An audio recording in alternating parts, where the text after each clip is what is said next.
Thank you Jesus, thank you lord.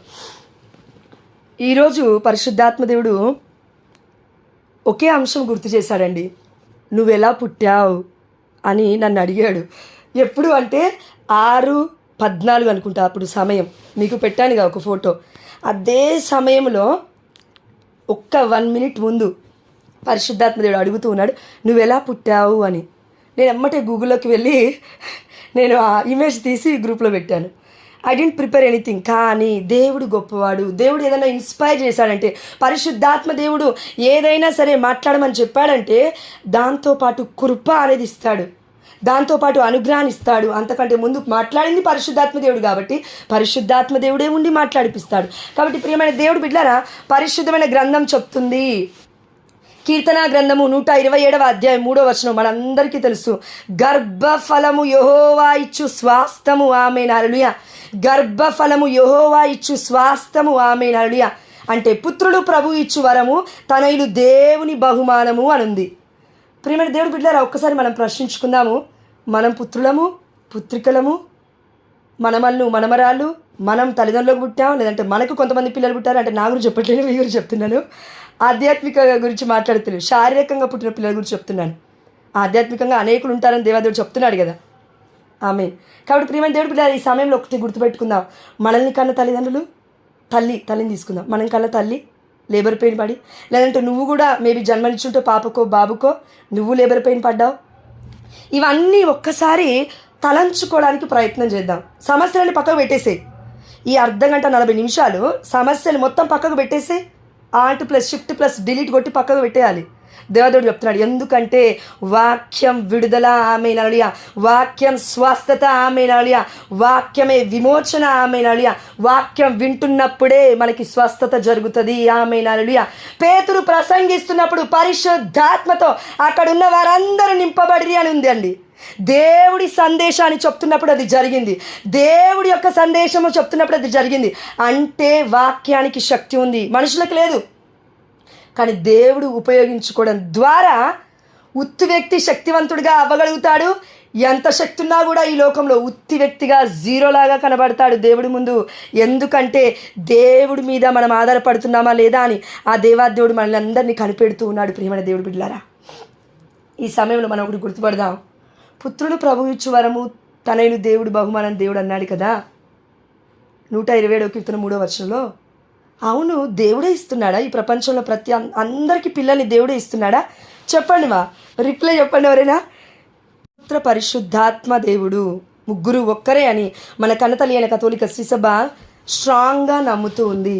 మనం విశ్వసిస్తున్నాము కాబట్టి కొందరం యేసయ్య అని చెప్పాము, కొంతమంది యావే ప్రభు అని చెప్పాము, కొంతమంది అయితే పరిశుద్ధాత్మ ప్రభావము అని చెప్పొచ్చు. ప్రియమైన దేవుడు బిడ్డలారా, మనం పరిశుద్ధమైన గ్రంథంలో ఎన్నోసార్లు చూసాం. భార్యాభర్తలు పిల్లలు లేనప్పుడు ఏడుస్తున్నప్పుడు సారాకి దేవుడు వాగ్దానం ఇచ్చాడు, పిల్లలు పుట్టారు. ఈసాకు భార్యకి గొడ్రాలు అని పేరు ఆల్రెడీ పడింది, దేవుడు పిల్లనిచ్చాడు. ఆ యొక్క యాకోబు భార్య అనుకుంటానండి, రాహేలు, తనకి దేవుడు పిల్లల్ని ఇచ్చాడు. యాకోబు అంటూ ఉన్నాడు, నువ్వేంటి నా దగ్గరకు, ఆ యొక్క రాహేలు అంటుంది, పిల్లల్ని పుట్టిస్తావా లేదంటే పోయి చచ్చిపోమంటావా అని అడుగుతుంటే భర్త అంటూ ఉన్నాడు, పిచ్చి పట్టిందా నీకు? మన లాంగ్వేజ్లో అండి, పిచ్చి పట్టిందా నీకు? ఏం మాట్లాడుతున్నావు? నేనా చేసేది? దేవుడు చేయాలా కార్యం. ఒక భర్త ప్లేస్లో ఉన్న ఒక వ్యక్తి దేవుడి బిడ్డ అయితే ఇలా మాట్లాడతాడు, దేవుడి బిడ్డ అయితే ఇలా మాట్లాడతాడు. ప్రియమైన దేవుడి బిడ్డలారా, కానీ ఈ లోక వ్యామోహంలో ఉన్న వాళ్ళకి, ఈ లోకరీత్యా బ్రతుకుతున్న వారికి అది ఎలా కనబడుతుందంటే, తప్పుగా అనుకోద్దమ్మా, నేను కరెక్ట్గా లేను నాకు పిల్లలు పుట్టరు, లేదంటే నా భార్య కరెక్ట్గా లేదు నేను పిల్లలు పుట్టాను. ఎందుకు ఈ టాపిక్ పరిశుద్ధాత్మ దేవుడు తీసుకొస్తున్నా అంటే, ఈ రోజున ప్రపంచంలో సగానికి సగం బంధాలు ఎందుకు డివర్స్ ఇస్తున్నాయంటే 6 నెలలు ఆగలేకపోతున్నారు, 1 సంవత్సరం ఆగలేకపోతున్నారు. తిప్పి తెప్పి కొడితే 2-3 సంవత్సరాలు, బిడ్డ పుట్టాలంటే 9 మంత్స్ అన్న పడుతుందిగా. 9 నెలల గడియ, 1 ఇయర్ కూడా భార్యకి భర్త, భర్తకి భార్య సమయాన్ని ఇవ్వకుండా, ఇక ఈమెకు పిల్లలు పుట్టరు, ఇక ఆయనకు లోపం ఉంది పిల్లలు పుట్టరని విడిచిపెట్టి వెళ్ళిపోతున్న దంపతులు ఎంతోమంది ఈ రోజులలో. ప్రియమైన దేవుడు బిడ్డలారా, ఇలాంటి వారి కోసం ఆ దేవుడు ప్రాణం పెట్టింది. మనలాంటి వాళ్ళ కోసం. ఇస్తే ఓకే, ఇవ్వకపోతే ఇడిచిపెడతా. దేవుణ్ణైనా అంతే అండి, భర్తని కాదు. మనం గొప్పోళ్ళం. దేవుణ్ణైనా సరే, నువ్వు ఇచ్చావా గర్భఫలం, నేను ఉంటా నీతో, వద్దు ప్రభు ఇచ్చావా ఆశీర్వాదం, నేను ఉంటా, ప్రార్థన చేస్తా, నువ్వే దేవుడు అని చెప్తా. ఒకవేళ నువ్వు పిల్లల్ని ఇవ్వకపోయావు అనుకో, మొన్న ఒక అమ్మాయి అంటుంది కదా 40 మందిని పట్టుకుంటా నేను, ఎవరిని, ఆ యొక్క విగ్రహాలని, స్టడీ అని ఒక పేరు చెప్పుకొని. ప్రియమైన దేవుడు బిడ్డలారా, దేవుడికి మనకి ఉన్నంత వ్యత్యాసము అసలు పోల్చలేనిది. భూమికి ఆకాశానికి ఉన్నంత తేడా కూడా పోల్చలేమండి. దేవుడి యొక్క ప్రణాళిక ఎంత గొప్పదంటే, ప్రియమైన దేవుడి బిడ్డలారా, మనం ఒకసారి ఈ సమయంలో ఆలోచిద్దాం. పుత్రుడు ప్రభు ఇచ్చు వరము, తనని దేవుని బహుమానం అని దేవుడు చెప్తున్నాడు. ఎక్కడిచ్చాడు దేవుడు దీవెన? కేవలం కీర్తనా గ్రంథం 127వ అధ్యాయం 3వ వచనంలో ఇచ్చాడా? చెప్పాలమ్మా ఎవరైనా తెలిస్తే. దేవుడు ఎక్కడి నుంచి ఈ దీవెన ఇచ్చాడు, ఎప్పటి నుంచి ఇచ్చాడు? పరిశుద్ధమైన గ్రంథంలో ఎక్కడైనా ఆధారం ఉందా? ఆది కాండంలోకి వెళ్దాం. ఆది కాండము 1వ అధ్యాయము 28వ వచనము, దేవుడు వారిని దీవించి సంతానోత్పత్తి చేయుడు, భూమండలమందంతట నివసించి దానిని వశము చేసుకొనుడు. ఆమేన్. ప్రియమైన దేవుడు బిడ్డ, ఇక్కడ కరెక్ట్ వాక్యం చూస్తే దేవుడు దీవించాడు. ఎక్కడ? ఆది కాండం 1వ అధ్యాయము 28వ వచనం దగ్గర ఈ వాక్యం ఉంది. దేవుడు ఎప్పుడు ఆ యొక్క ఏమంటారండి, దేవుడు ఆజ్ఞకి వాళ్ళు ఎప్పుడైతే లోబడలేదో ఏం చేశాడు దేవుడు? జస్ట్ దేవుడి సన్నిధి నుండి గెంటేశాడు, బయటికి వెళ్ళిపోయారు. దాని తర్వాత ఏమవుతుంది? ఇదిగో ఆదికాండం 3వ అధ్యాయం 15వ వచనంలో మనం చూస్తూ ఉన్నాము. అక్కడ దేవుడు పామును శపిస్తూ ఉన్నాడు, స్త్రీతో కూడా అంటూ ఉన్నాడు, నువ్వు లేబర్ పెయిన్ పడతావు అంటూ ఉన్నాడు. దాని తర్వాత అదేవిధంగా పురుషుడికి చెప్తున్నాడు, నువ్వు కష్టించి పని చేస్తావు, ఇప్పటి నుంచి 24 గంటలు నీకు ఇంకా అదే పని అని చెప్తున్నాడు. మనం అందరము మన దృక్పథం ఇక్కడ ఒకసారి ఆలోచిద్దాము. వామ్మో, దేవుడు శపించాడండి గర్భిణీ స్త్రీని. ప్రియమైన దేవుడు బిడ్డలారా, ఒకసారి ఆలోచిస్తే దేవుడు లేబర్ పెయిన్ ఎక్కువ అవుతుంది అన్నాడు, కానీ సంతానమే ఇవ్వను అని అనలేదు అక్కడ. అంటే దేవుడు ఒక్కసారి ఏదైనా ఒక దీవెన తన నోటి నుండి రిలీజ్ చేశాడంటే నేను చెప్పట్లేనండి, యెషయా గ్రంథం 55వ అధ్యాయం 10వ వచనం సెలవిస్తుంది. దేవుడి వాక్కు ఆకాశం నుండి, స్వర్గము నుండి వర్షం ఆకాశం నుండి వర్షం ఏ విధంగా ఈ భూమి మీద పడి పైరుని తడిపి పంటని మొలిపించి ఏ విధంగా అయితే సమృద్ధిగా పంటని మన చేతికిచ్చి ఒక రైతుకి ఆశీర్వాదకరంగా దీవెనకరంగా ఆ కుటుంబం వర్ధిల్లలాగున చేస్తుందో, అదే విధంగా దేవుడి యొక్క మాట నోటి నుండి వెలువడింది, తప్పక నెరవేరి తీరుతుంది. కానీ ప్రాబ్లం ఎక్కడొస్తుంది అంటే మన యొక్క అపనమ్మకం, మన యొక్క అవిశ్వాసం, మన యొక్క మాటలు.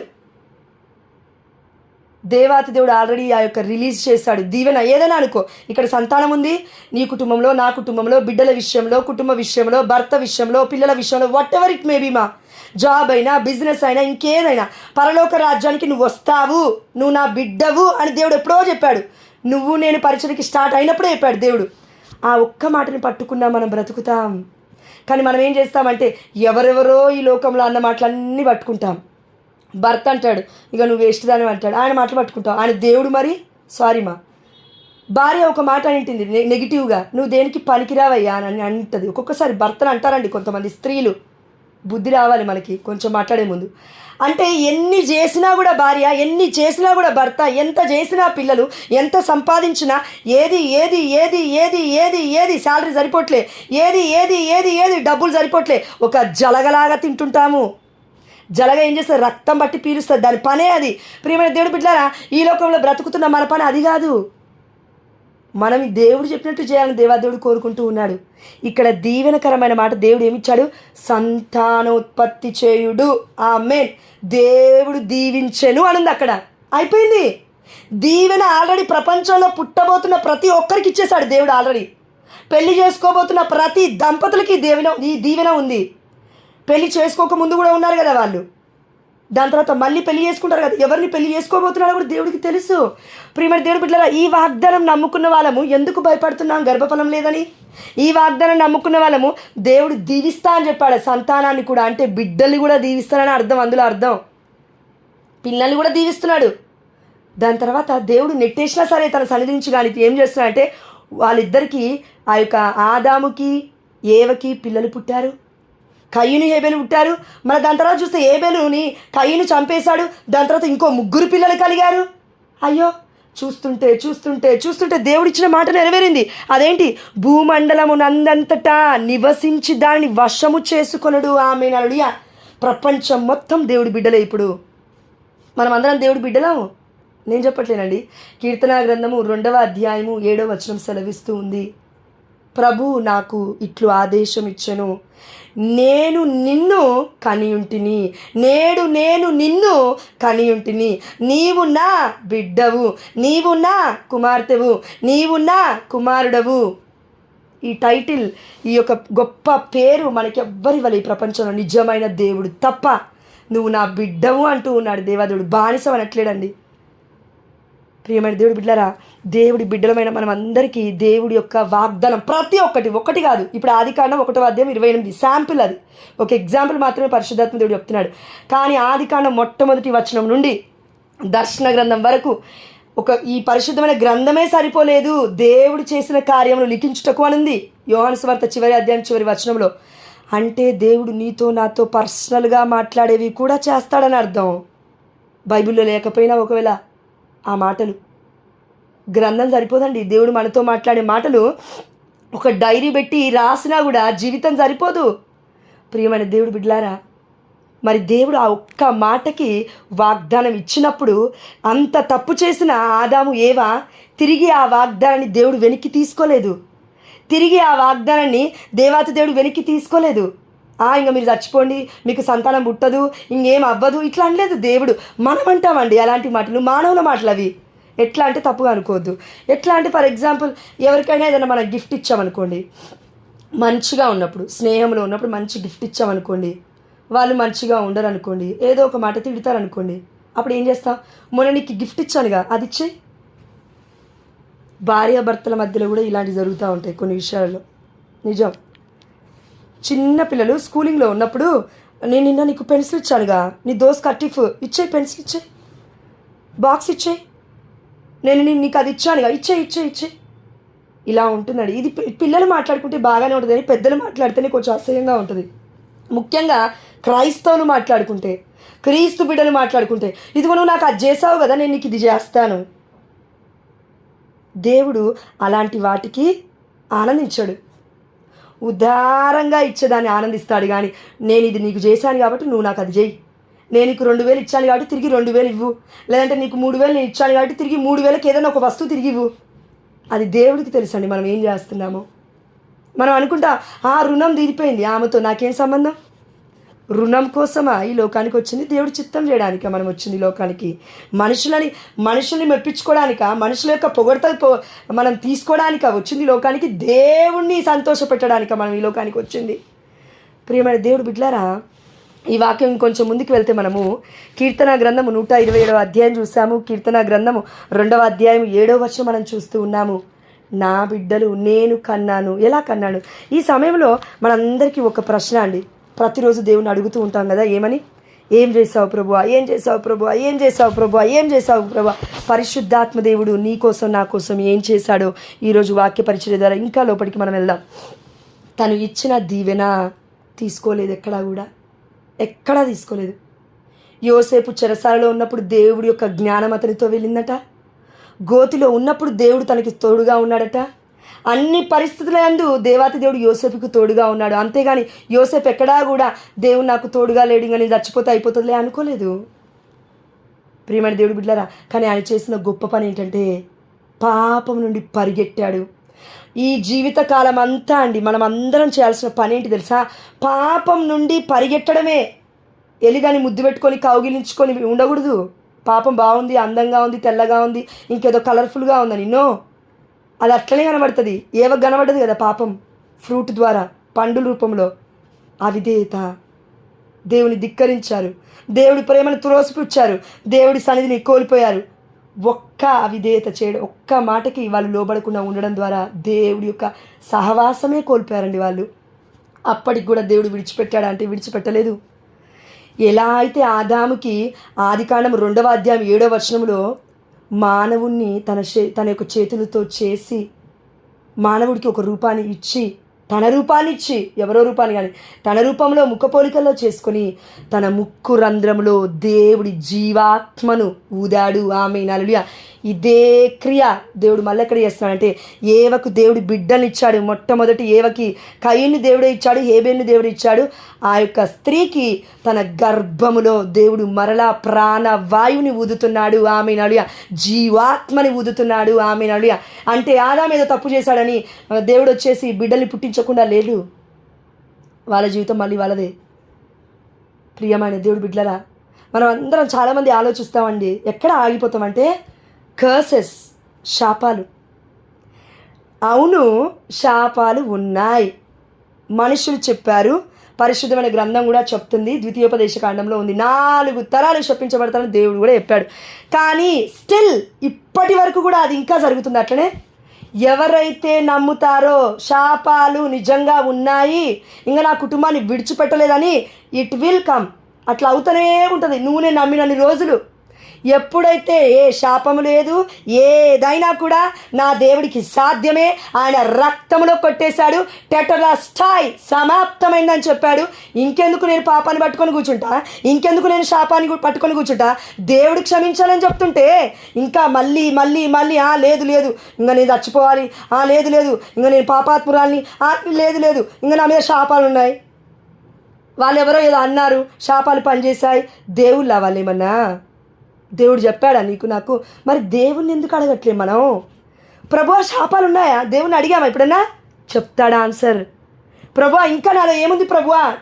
తీసుకో ప్రభువా దయచేసి అంటే చెప్తాడా ఆన్సర్? మనిషి దగ్గర నుంచి అయినా రిప్లై లేటుగా వస్తుంది. మనుషుల దగ్గర నుంచి 3, 4, 5, 10 మందికి మెసేజ్ పెట్టినా ఎవరో ఒక్కరో ఇద్దరు రిప్లై ఇస్తారు. ఆ రిప్లై కూడా కరెక్ట్గా ఎస్ అనే సమాధానం ఉంటుందా తెలియదు, నో అనే సమాధానం ఉంటుందా తెలీదు. Because they don't know word of God. They don't know, even though they know word of God. వాళ్ళకి దేవుడి వాక్యం తెలిసినా దేవుడితో ఇంటిమసీ రిలేషన్షిప్ లేకపోతే హౌ దే విల్ నో? దేవుడితో సంబంధం లేకుండా వర్డ్ ఆఫ్ గాడ్ తెలుసు, వాక్యం తెలుసు, ఆదికాండం నుంచి దర్శన గ్రంథం వరకు తెలుసు అంటే అందరికీ తెలుసు. ప్రపంచంలో క్రైస్తవులకు తెలుసు, అన్నిలకు కూడా తెలుసు. అయితే ఏంటి డిఫరెన్స్ ఏంటి? దేవుడితో అనుసంధానం కలిగి, దేవుడితో లోతైన బంధం కలిగి ఉన్నవారికి అర్థమవుతుంది. ఏ శాపాలు పనిచేయవు, ఏ పాపాలు పనిచేయవు. యేసయ్య రక్తానికి ఈ ప్రపంచానికి రక్షణ వచ్చింది. దేవుడే అన్నాడు, నా రక్తాన్ని క్రయ ధనముగా మీ పాపల కొరకు, ఈ ప్రపంచ పాపముల కొరకు నేను పెట్టానమ్మా అంటే మనకు అర్థం కావట్లేదా అండి? మళ్ళా శాపాలను పట్టుకుంటాం, మళ్ళా పాపాలను పట్టుకుంటాం, మళ్ళీ బ్లాక్ మ్యాజిక్స్ని పట్టుకుంటాం, విచ్ క్రాఫ్ట్ని పట్టుకుంటాం, దానిమ్మకాయలను పట్టుకుంటాం, ఇంటి ముందున్న ఏదో ఉంటుంది కదా దాని గుమ్మడికాయని పట్టుకుంటే ఏంటండి నల్ల దారాలు పట్టుకుంటాం. ఎటు వెళ్ళిపోతున్నామండి మనము? ప్రియమైన దేవుడి బిడ్డలారా, మనకు వచ్చే ప్రేయర్ రిక్వెస్ట్లో 2-3 బిడ్డలు అదే చెప్తారు తెలుసా? అక్క మా మీద ఎవరో బ్లాక్ మ్యాజిక్ చేస్తున్నారు అక్క, బ్లాక్ మ్యాజిక్ చేస్తున్నారని తెలిసిన నీకు ఆ బ్లాక్ మ్యాజిక్ ఎట్లా పోతుందో దేవుడు చెప్పలేదా? ఎవరు చెప్పారు నీతో? డైరెక్ట్గా దేవుడు చెప్పాడా బ్లాక్ మ్యాజిక్ ఉందని? దేవుడు మాట్లాడతాడు. అడుగుదాం మనం దేవుణ్ణి. ప్రియమైన దేవుడి బిడ్డలారా, ఏదైనా సరే పరిశుద్ధమైన గ్రంథంలో కొత్త నిబంధన పాత నిబంధనలో నిగూఢమై ఉంది. కరెక్ట్గా ఆలోచిద్దాం. కొత్త నిబంధన పాత నిబంధనలో నిగూఢమై ఉంది. పాత నిబంధన కొత్త నిబంధనలో సంపూర్ణముగా నెరవేరింది. అందుకే దేవుడు అంటున్నాడు, యేసుప్రభుల వారు, నేను మోషే ధర్మశాస్త్ర గ్రంథాన్ని, ప్రవక్తల ప్రవచనాలను రద్దు చేయుటకు వచ్చితినని తలంపవలదు, వారిని సంపూర్ణ మొనర్చుటకే నేను వచ్చితిని ఆమె నాడు. అందుకే దేవుడు అంటూ ఉన్నాడు, యేసయ్య రక్తములో సమస్తము సాధ్యమే. ప్రియమైన దేవుడు బిడ్డలారా, అందుకే కొంచెం వాక్యం ముందుకు వెళ్తే ఈ సమయంలో మనం అందరం ఆలోచిద్దాం. తలలో మందరము గర్భఫలము యెహోవా ఇచ్చు స్వాస్థము దేవుడిచ్చాడు. ఒక్కసారి కళ్ళు మూసుకుంటే అమ్మ ఎప్పుడు గర్భఫలం పొందుకుందో ఆ తల్లికి కూడా తెలీదు, భర్త కూడా తెలీదు, డాక్టర్ కూడా ఎగ్జాక్ట్ డేట్ టైంతో సహా చెప్పలేడు. ఎప్పుడు ఆ ప్రాణం పోసుకుంది ఆ పసికందు అని, చిన్న పసిగుడ్డు. ఆ క్షణం నుండి తల్లికి లోపలున్న గర్భములో ఉన్న పసికందుకి ఒక పేగు ఉంటుంది. ఆ పేగు ద్వారానే అన్నీ వెళ్తూ ఉంటాయి. కనెక్షన్ ఉంది అక్కడ. సేమ్ అమ్మ ప్లేస్లో దేవుని తీసుకుంటే ఆ బిడ్డ ప్లేస్లో పసికందు, గర్భములో ఉన్న బిడ్డ బయటికి రాలే ఇంకా పసికందు, ఆ ప్లేస్లో మనల్ని తీసుకుంటే అమ్మతో కనెక్షన్ ఉండాలి, పేగుబంధం. ఆ దేవాతి దేవుడితో కూడా ఈ లోపల నిగూఢమైన ఇంటిమసీ అంటే ఏమంటారండి, లోతైన సంబంధం దేవుడితో ఉండాలి. అది ఎవ్వరికీ కనబడదు. తల్లి గర్భంలో పసికందు ఉన్నప్పుడు అందరికీ తెలుసు పేగు కనెక్షన్ ఉందని, కానీ చూడలేరు ఎవరు కూడా, దేవుడు తప్ప. ప్రియమైన దేవుడు బిడ్డలారా, అంతెందుకండి, గర్భిణీ స్త్రీని హాస్పిటల్కి వెళ్ళినప్పుడు వాళ్ళు డాక్టర్లు కొన్ని స్కానింగ్ రిపోర్ట్స్ తీస్తూ ఉంటారు. అక్కడ పేగు క్లియర్గా కూడా కనబడదు, ఒక ఇమేజే ఏదో కదులుతున్నట్టు కనబడుతుంది. అందుకే కొంతమంది డాక్టర్లు ఏం చేస్తారంటే 6th 7th మంత్ వచ్చేంత వరకు, 4th 5th మంత్ వచ్చేంత వరకు కూడా అవయవాలు కరెక్ట్గా ఉన్నాయో లేదో కూడా వాళ్ళు చెప్పలేరండి. డాక్టర్లకే అవ్వట్లేదు. డాక్టర్ మన పరమైదుడైన మన తండ్రి. అందుకే ఏమంటున్నాడో చూద్దాం రండి. పరిశుద్ధమైన గ్రంథంలో 139వ కీర్తన మనందరికీ తెలుసు. But still we need word of God. నాలోని ప్రతి అణువును, 139వ కీర్తన 13వ వచనం. ఈ వాక్యం కంప్లీట్గా మనం వింటే అసలు మనం ఎట్లా ఉన్నాము దేవుడితో రిలేషన్షిప్లో మనకు అర్థమవుతుంది. నాలోని ప్రతి అణువును నీవే సృజించితివి. నీవే అనగా దేవుడు, నిజమైన దేవుడు. మాతృగర్భమున నన్ను రూపొందించితివి. ఇది మనకు అర్థమైపోయింది. ఎవరు చేశారు? తండ్రి, కుమార, పరిశుద్ధాత్మ ముగ్గురు కలిసి చేశారు ఈ పని. ఎక్కడ? ఆదికాండం 1వ అధ్యాయం 26వ వచనం. మమ్ము పోలి ఈ మానవుని మనం చేద్దాం. మమ్ము పోలి. నీవు నన్ను అద్భుతముగా కలుగ చేసిన భీకరుడవు కనుక నేను నీకు వందనములు అర్పింతును. ఎలా చేశాడంట దేవుడు? మనల్ని అద్భుతముగా చేశాడు. ఈ రోజుల్లో మనం ఏమనుకుంటాం తెలుసా? ఆమెకెందుకు పుట్టాను నేను? తల్లిదండ్రులు బిడ్డలు అంటున్న మాటలు. ఆమెకెందుకు పుట్టాను నేను, ఈమెకెందుకు పుట్టాను నేను? అసలు పుట్టకుండా ఉంటే అయిపోతుందిగా. లేదంటే ఎవరో రిచ్ వాళ్ళకి పుడితే అయిపో కదా. బిల్డింగ్లలో బంగ్లాలు ఉన్నోళ్ళకి, 10 కార్లు ఉన్నోళ్ళకి ఈమెకెందుకు పుట్టినానో ఏమో. దేవుడు అంటూ ఉన్నాడు, నీ తల్లికి కూడా తెలీదు, నా తల్లికి కూడా తెలీదు నేను ఎట్లా పుట్టాను, నువ్వు ఎట్లా పుట్టావు, ఎవరికి తెలియదు. దేవుడు చెప్తున్నాడు, నీకు వందనములు అర్పింతును, నీ కార్యములు ఆశ్చర్యకరమైనవి. ప్రియమైన దేవుడు బిడ్డలారా ఇక్కడ కానీ ఒక విషయం గుర్తుపెట్టుకోవాలండి. ఎందుకంటే అమ్మకి తప్పుగా అనుకోదు, ఏ స్నామంలో ఎవరికి కూడా ఎలాంటి లోపాలు ఉండకుండా దేవాదేవుడు సంపూర్ణమైన గొర్రె పిల్ల, నిష్కలంకమైన గొర్రె పిల్లవలే, శ్రేష్టమైన గొర్రె పిల్లవలే ఆ దేవాదేవుడు అందరికీ బిడ్డల్ని, సంతాన భాగ్యాన్ని ఇచ్చునుగాక. ఆమేన్. హల్లెలూయా. లోపాలు లేకుండా. Amen. In the name of the father and of the son and of the holy spirit. Amen. Hallelujah. ప్రియమైన దేవుడు బిడ్డలారా, ఒక అమ్మ ఆ లోపల ఉన్న పిండానికి అవయవాలు కరెక్ట్గా ఉన్నాయా, ఎలా ఉన్నాయి, ఏంటి అని అవంతా ఆలోచించదండి. ఒక్కసారి డాక్టర్లు హోప్ ఇచ్చిన తర్వాత కనేస్తుంది. లేబర్ పెయిన్కి వెళ్ళిపోతుంది. దాని తర్వాత బిడ్డకి జన్మనిస్తుంది. బై మిస్టేక్లో పుట్టిన తర్వాత ఏదైనా లోపం ఉందని తెలిస్తే చాలామంది తండ్రులైనా సరే మూగామ పుట్టింది, చెవిటామ పుట్టింది, గుడ్డామ పుట్టింది, వద్దు ఇచ్చేద్దాం అనాథాశ్రమికి అంటారేమో కొంతమంది, అందరు కాదు. మానవత్వం ఉన్న వాళ్ళు అనరు.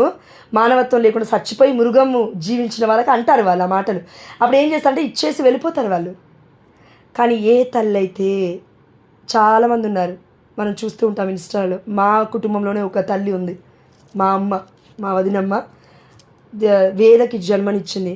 వేద కొంచెం అటు ఇటుగా పుట్టింది, కానీ స్టిల్ తను ఎంతగా ప్రేమిస్తుందో తన బిడ్డని, చొల్లుగారుతున్న ముద్దు పెట్టుకుంటుంది.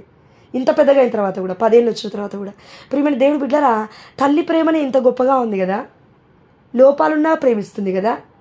కానీ ఒక సమయం వస్తుంది, తల్లి కూడా ప్రేమించదు. ఆ సమయంలో నిన్ను నన్ను తండ్రి కూడా విడిచిపెడతాడు బాధ్యతల్ని. అందుకే మనం ఒక పాట పాడుతూ ఉంటాం కదండి, ఇంతకుముందుకు చాలాసార్లు పాడాం, తక్కువ టైం ఉంది కాబట్టి.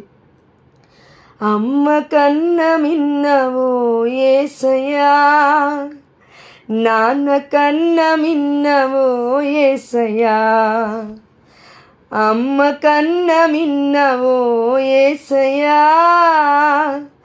నాన్న కన్న మిన్నవో యేసయ్యా, నీ ప్రేమ కొలువలేనిది, నీ కృపాంతము లేనిది, నీ ప్రేమ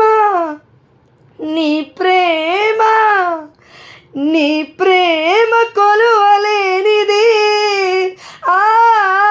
నీ కృపాంతము లేనిది, అమ్మ కన్న మిన్నవో యేసయ్యా. తల్లి కన్న మిన్నవో యేసయ్యా, నా తండ్రి కన్న మిన్నవో యేసయ్యా. ప్రియమైన దేవుడి బిడ్డలారా, ఇక్కడ మనం కరెక్ట్గా ఆలోచిస్తే ఒక్కొక్కసారి మనకి పెళ్ళిళ్ళైన తర్వాత కూడా అమ్మలు మర్చిపోతూ ఉంటారు, లేదంటే వాళ్ళ యొక్క పరిస్థితుల్ని స్థితిగతుల్ని బట్టి కూడా మర్చిపోతూ ఉంటారు. కానీ స్టిల్ అండి, వాళ్ళే మనల్ని కన్నది, అది మర్చిపోద్దు మనం. సరే లోపాలు ఉంటాయి మనుషులలో, అయినప్పటికీ వాళ్ళ ప్రేమలో అయినా తేడా ఉంటుందేమో కానీ గర్భం నుండి కన్నదండి తల్లి, తన పేగు బంధం అండి. ఎందుకు చెప్తున్నాడంటే దేవాదేవుడి మాట, ఒక స్త్రీకి ఒక పాపో బాబో పుడుతున్నాడంటే అది పునర్జన్మ. లేబర్ పెయిన్లో చనిపోయినా సరే, పుట్టినా సరే, నేను ఎట్లున్నా సరే ఒక బిడ్డకు జన్మనివ్వబోతున్నాననే ఆనందమే ఆ స్త్రీలో ఉంటుంది.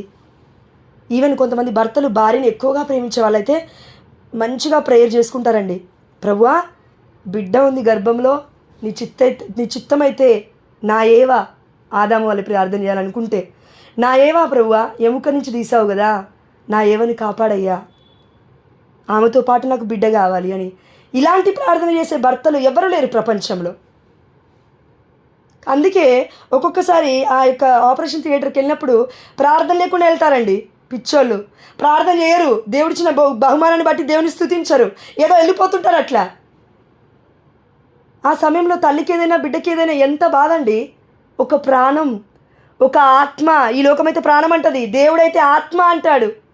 ప్రియమైన దేవుడి బిడ్డలు, ఆ బిడ్డ ఇంకా తెలుసుకుందో లేదో దేవుని ఇంకా కంప్లీట్గా, కానీ దేవుడి కృప, గర్భఫలం. నీ నా యోగ్యత కాదు, నీ నా సంపాదన కాదు, ఏదో పెద్ద పెద్ద గొప్ప గొప్ప విషయాలు చేసాము దేవుడి కోసం, దేవుడి చిత్తం మొత్తం చేసేసామని కాదమ్మా.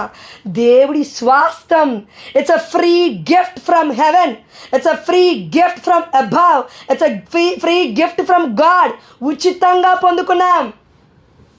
అందుకే లోపాలు ఉన్నాయా, ఇంకేమున్నాయా కాదు, దేవుడి చిత్తం ఏంటి ఇలా ఉన్నప్పటికీ కూడా అని అలా పోషించిన బిడ్డలు ఉన్నారు చాలామంది. ఉజ్జికిక్ గారు లేరా? ఉజ్జికిక్కి కన్నా తల్లిదండ్రులు ఎంత గొప్పవాళ్ళు. ఎంతోమంది ప్రవక్తలు ఈ రోజున కాళ్ళు లేకుండా, చేతులు లేకుండా ఎంతోమంది దేవుని ప్రకటిస్తూ ఉన్నారు. హూవెవర్ ఇట్ మేబీ, ప్రొటెస్టెంట్స్ కానీ, క్యాథలిక్స్ కానీ, అన్యులు కానీ, ఇంకా ఏ మతస్థుడు కానీ, ఇంకా ఏ వర్గస్థుడు కానీ, ఇంకా ఏ జాతి కానీ, ఏ కులం కానీ ఏం చేస్తున్నారు అంటే క్రీస్తుని తెలుసుకున్నప్పుడు వాళ్ళు ప్రకటిస్తున్నారు. కన్ను ఉండదు, చెయ్యి ఉండదు, కాళ్ళు ఉండదు. కొంతమంది వీల్ చైర్లో వెళ్ళి దేవుని ప్రకటిస్తూ ఉన్నారు. నీకు నాకు సంపూర్ణముగా అన్ని అవయవాలు ఉన్నాయి, మనం ఏం చేస్తున్నాం దేవుళ్ళు అని దేవదేవుడు నిన్ను నన్ను అడుగుతున్నాడు. నీ తల్లి గర్భములో నువ్వు పుట్టకమునిపై నేను నిన్ను ఎన్నుకున్నానమ్మా అని దేవదేవుడు నీకు నాకు చెప్తున్నాడు. ఏం చెప్దాం సమాధానం? లేదు ప్రభువా, ఆధ్యాత్మికమైన అంధత్వంలో నేను ఉన్నాను ప్రభువా, ఆధ్యాత్మికమైన గుడ్డితనంలో నేను ఉన్నానయ్యా, ఆధ్యాత్మికంగా కుంటితనంలో నేను బ్రతికాను ప్రభువా ఇన్ని సంవత్సరాల నుంచి అని ఒక్కసారి నా నోరు తెరిచి చెప్తే మన పాపానికి ప్రాయశ్చిత్తం మనం చూస్తాం. ఆమేన్, హల్లెలూయా. దేవుడు ఆనందపడడం కాదండి, దేవుడు అమ్మో నా బిడ్డకి నా ప్రేమ అర్థమైందా అని ఆలింగనం చేసుకోవడం కాదు, అమ్ముల పొదలో పెట్టుకొని చూసుకుంటాడు ఇక లైఫ్ లాంగ్, భూ దిగంతముల వరకు. ఆయన ప్రేమ వర్ణనాతీతం, అర్థం అవ్వదు. ప్రపంచంలో ఏ బిడ్డ కూడా అర్థం చేసుకోలేదు. తల్లి ప్రేమ అర్థం కావడానికే నీకే నాకు ఒక జన్మ పడుతుంది, అంటే 40 ఏళ్ళు అనుకున్నా, ఒక జనరేషన్ పడుతుంది. మా తల్లి ప్రేమ అర్థం కావడానికి ఒక జనరేషన్ పడుతుంది మనకి. అంటే ఒక తల్లి గొప్పతనం అర్థం కావాలంటే కూతురికి ఆమె తల్లి అయ్యేంతవరకు అర్థం కాదని మా అమ్మ చెప్పేది. మా అక్కతో చెప్తుంటే నేను విన్నా, ఈవెన్ నాతో కూడా చెప్తాను అప్పుడప్పుడు. నువ్వు తల్లి అయ్యేంతవరకు నీకు అర్థం కాదు నా గొప్పతనం అంటది మా అమ్మ ఎప్పుడైనా కోప్పడి మాట్లాడితే. ప్రియమైన దేవుడు బిడ్డలారా, మనం కరెక్ట్గా చూద్దాము.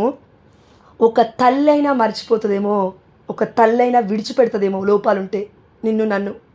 కానీ దేవుడు విడిచిపెట్టాడు, లోపాలున్నా వద్దు అనడు. నువ్వెట్లున్నావో అట్లా రా అంటాడు. నువ్వెట్లున్నావో నాకు అట్లా కావాలి, ఎందుకంటే నేను పుట్టించుకున్నాను నిన్ను పేరు పెట్టి పిలుచుకున్నాను, నీ మాతృ గర్భంలో ఉన్నప్పుడు రూపొందించుకుంది నేను. నువ్వెట్లా ఉన్నావో నాకు తెలుసు. ముఖం చాలామందిని చూస్తూ ఉంటామండి రోడ్ల మీద, ఈ ముక్కు దగ్గర కట్టయి ఆ నోరు రెండు కలిసిపోయినట్లుంటాయి. నేను చిన్నగా ఉన్నప్పుడు ఒక అబ్బాయిని చూశాను అట్లా. నేను అనుకున్నాను, వామ్మో ఏంది అనుకున్నాను నేను. అంటే అప్పుడు చిన్నగా ఉన్నాడు, అప్పుడు దేవుళ్ళు లేం కదా, ఎక్కిరియడం చాలా అలవాటు చిన్నప్పుడు ఉన్నప్పుడు. ఉంటాయిగా పోలికలు, ఎటుపోతాయి తల్లిదండ్రులే. ప్రియమైన దేవుడు బిడ్డలారా, కానీ ఇప్పుడు అర్థమవుతుంది దేవుడు ఎంత గొప్పవాడండి. వాళ్ళని కూడా ఉపయోగించుకుంటున్నాడు, మనల్ని కూడా ఉపయోగించుకుంటున్నాడు. కరెక్ట్గా చెప్పాలంటే దే ఆర్ డిసేబుల్ కాదు, డిఫరెంట్లీ ఏబుల్డ్. మనమే డిసేబుల్ ఒక్కొక్కసారి. సారీ మా దేవదేవుడు చెప్పమంటున్నాడు. అంటే మనమన్నా శారీరకంగా అంతా కరెక్ట్గా ఉంది, కానీ ఆధ్యాత్మికమైన లోపాలతో బ్రతుకుతున్నాం మనం. ఇది చేయలేను, ఇది చేయలేను, ఇది చేయలేను, ఏది చేయలేను అయ్యా. కానీ వాళ్ళేమంటారు, ఈ చెయ్యి అడ్డుగోడగా ఉండకూడదు ప్రభువా నీకు నాకు. దేవుడే అన్నాడు, పాపము అడ్డుగోడగా, ఒక పాపం చేశాను నీ కన్ను ద్వారా చెయ్యి ద్వారా అని తెలిస్తే అది నరికేసి ముందుకెళ్ళి అంటాడు దేవుడు. ఎందుకంటే దాంతో నరకాగ్నికి వెళ్ళే కంటే అది లేకుండా పరలోక రాజ్యానికి వెళ్ళడం గొప్ప విషయం కదా అని. అంటే ఇది నిజంగా ఒక్కొక్కసారి నెరవేరుతుందండి.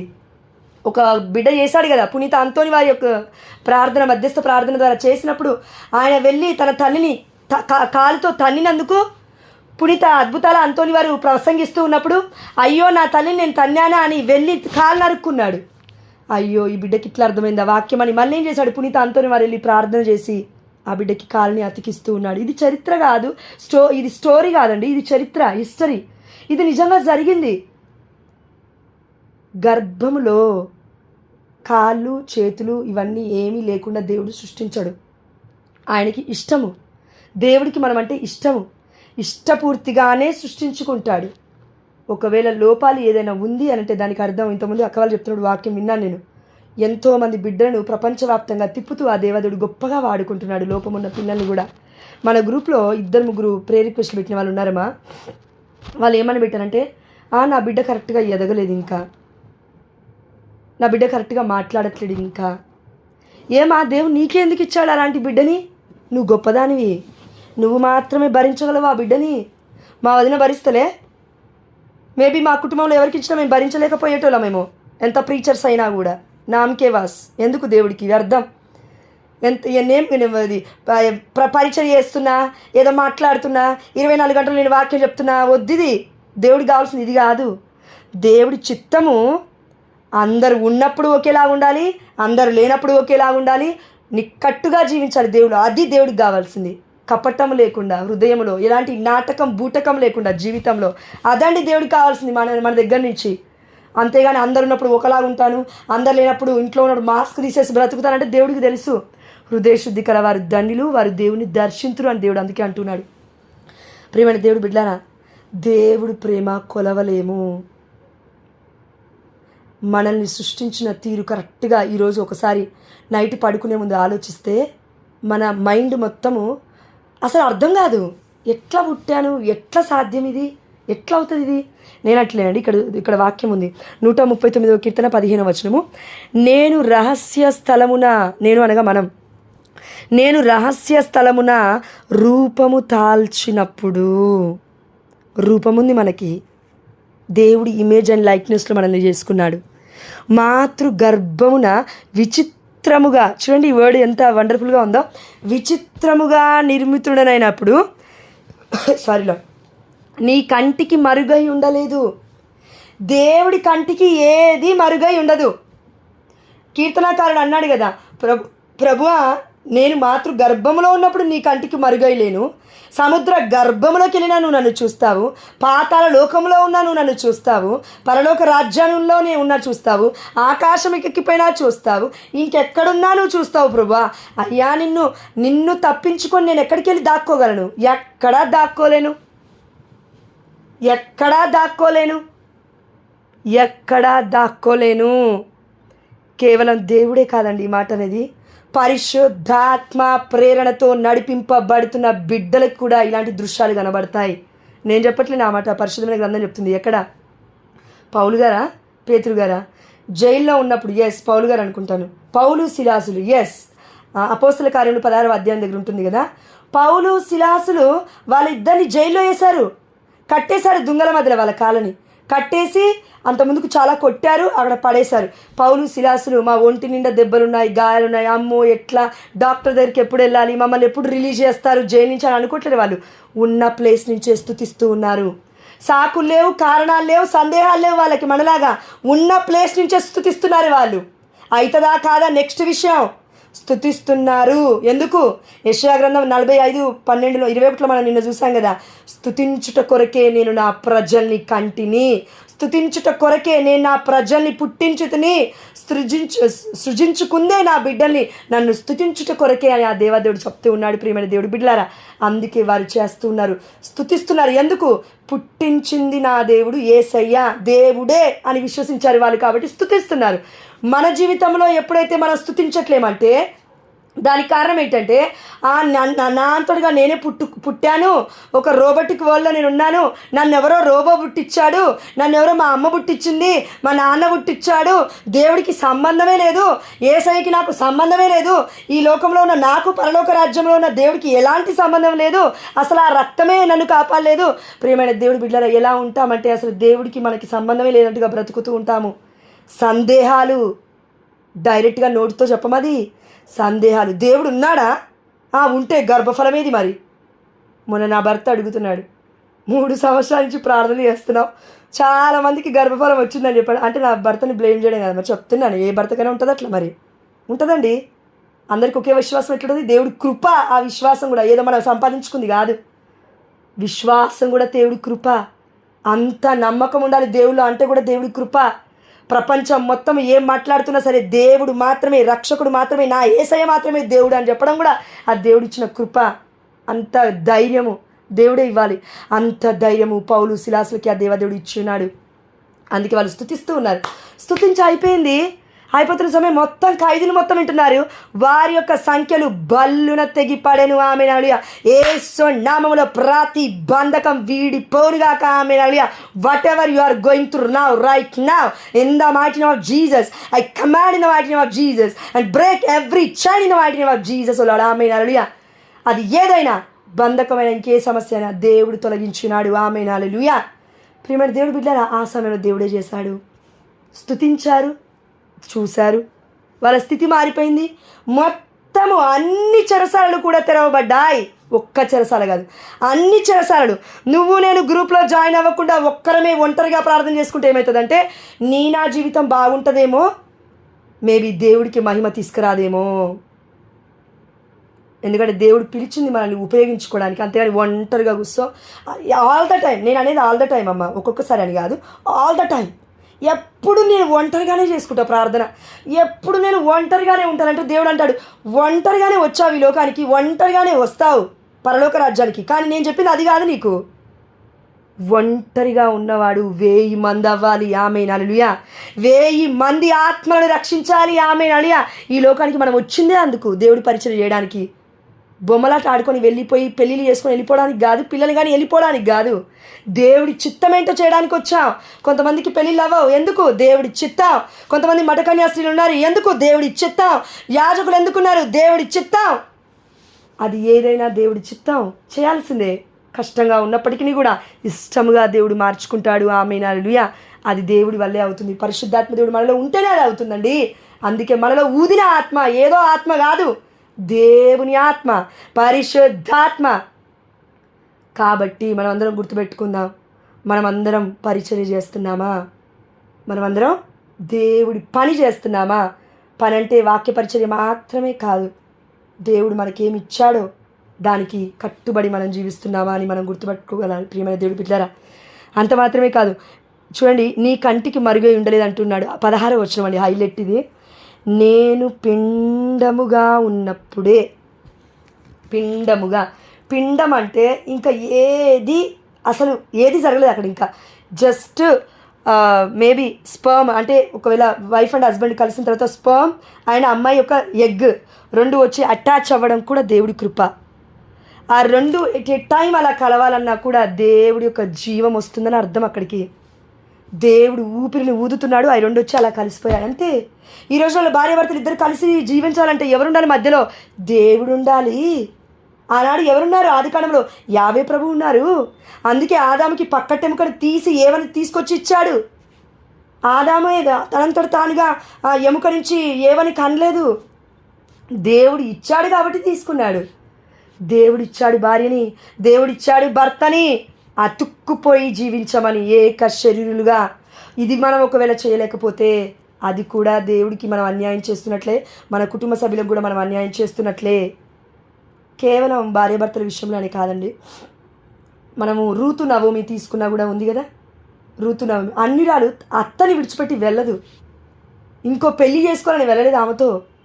నేను నా బాధ్యతను విడిచిపెట్టను, అంతకన్నా ముఖ్యము నిజమైన దేవుణ్ణి మీరు కొలుస్తున్నారు అత్త, నేను వాళ్ళనే కొలుస్తాను, నేను ఆయనే నా రక్షకుడు అంటానని యావే ప్రభు పేరును పట్టుకొని వచ్చింది. విడిచిపెడతాడా దేవుడు? అన్యుడైతేంది, ఇంకెవ్వడైతేంది, దేవుడు రక్షించాలనుకుంటే ఎట్లనే రక్షిస్తాడు. కానీ పట్టుకునేవాడు దేవుడికి కావాలి. ప్రియమైన దేవుడి బిడ్డలారా, దేవుణ్ణి పట్టుకునేవారు ఈ ప్రపంచంలో చాలా తక్కువ మంది అయిపోయారు. ఈ రోజులలో మనుషుల్ని పట్టుకునే వాళ్ళే చాలా ఎక్కువ మంది అయిపోయారు. జాబుల్ని పట్టుకునే వాళ్ళు చాలా ఎక్కువ మంది అయిపోయారు. ధనాన్ని పట్టుకునే వాళ్ళు ఎక్కువ మంది అయిపోయారు. విగ్రహాన్ని పట్టుకునే వాళ్ళు ఎక్కువైపోయారు. దిష్టిని పట్టుకునే వాళ్ళు ఎక్కువైపోయారు. బ్లాక్ మ్యాజిక్స్ని పట్టుకునే వాళ్ళు ఎక్కువైపోయారు.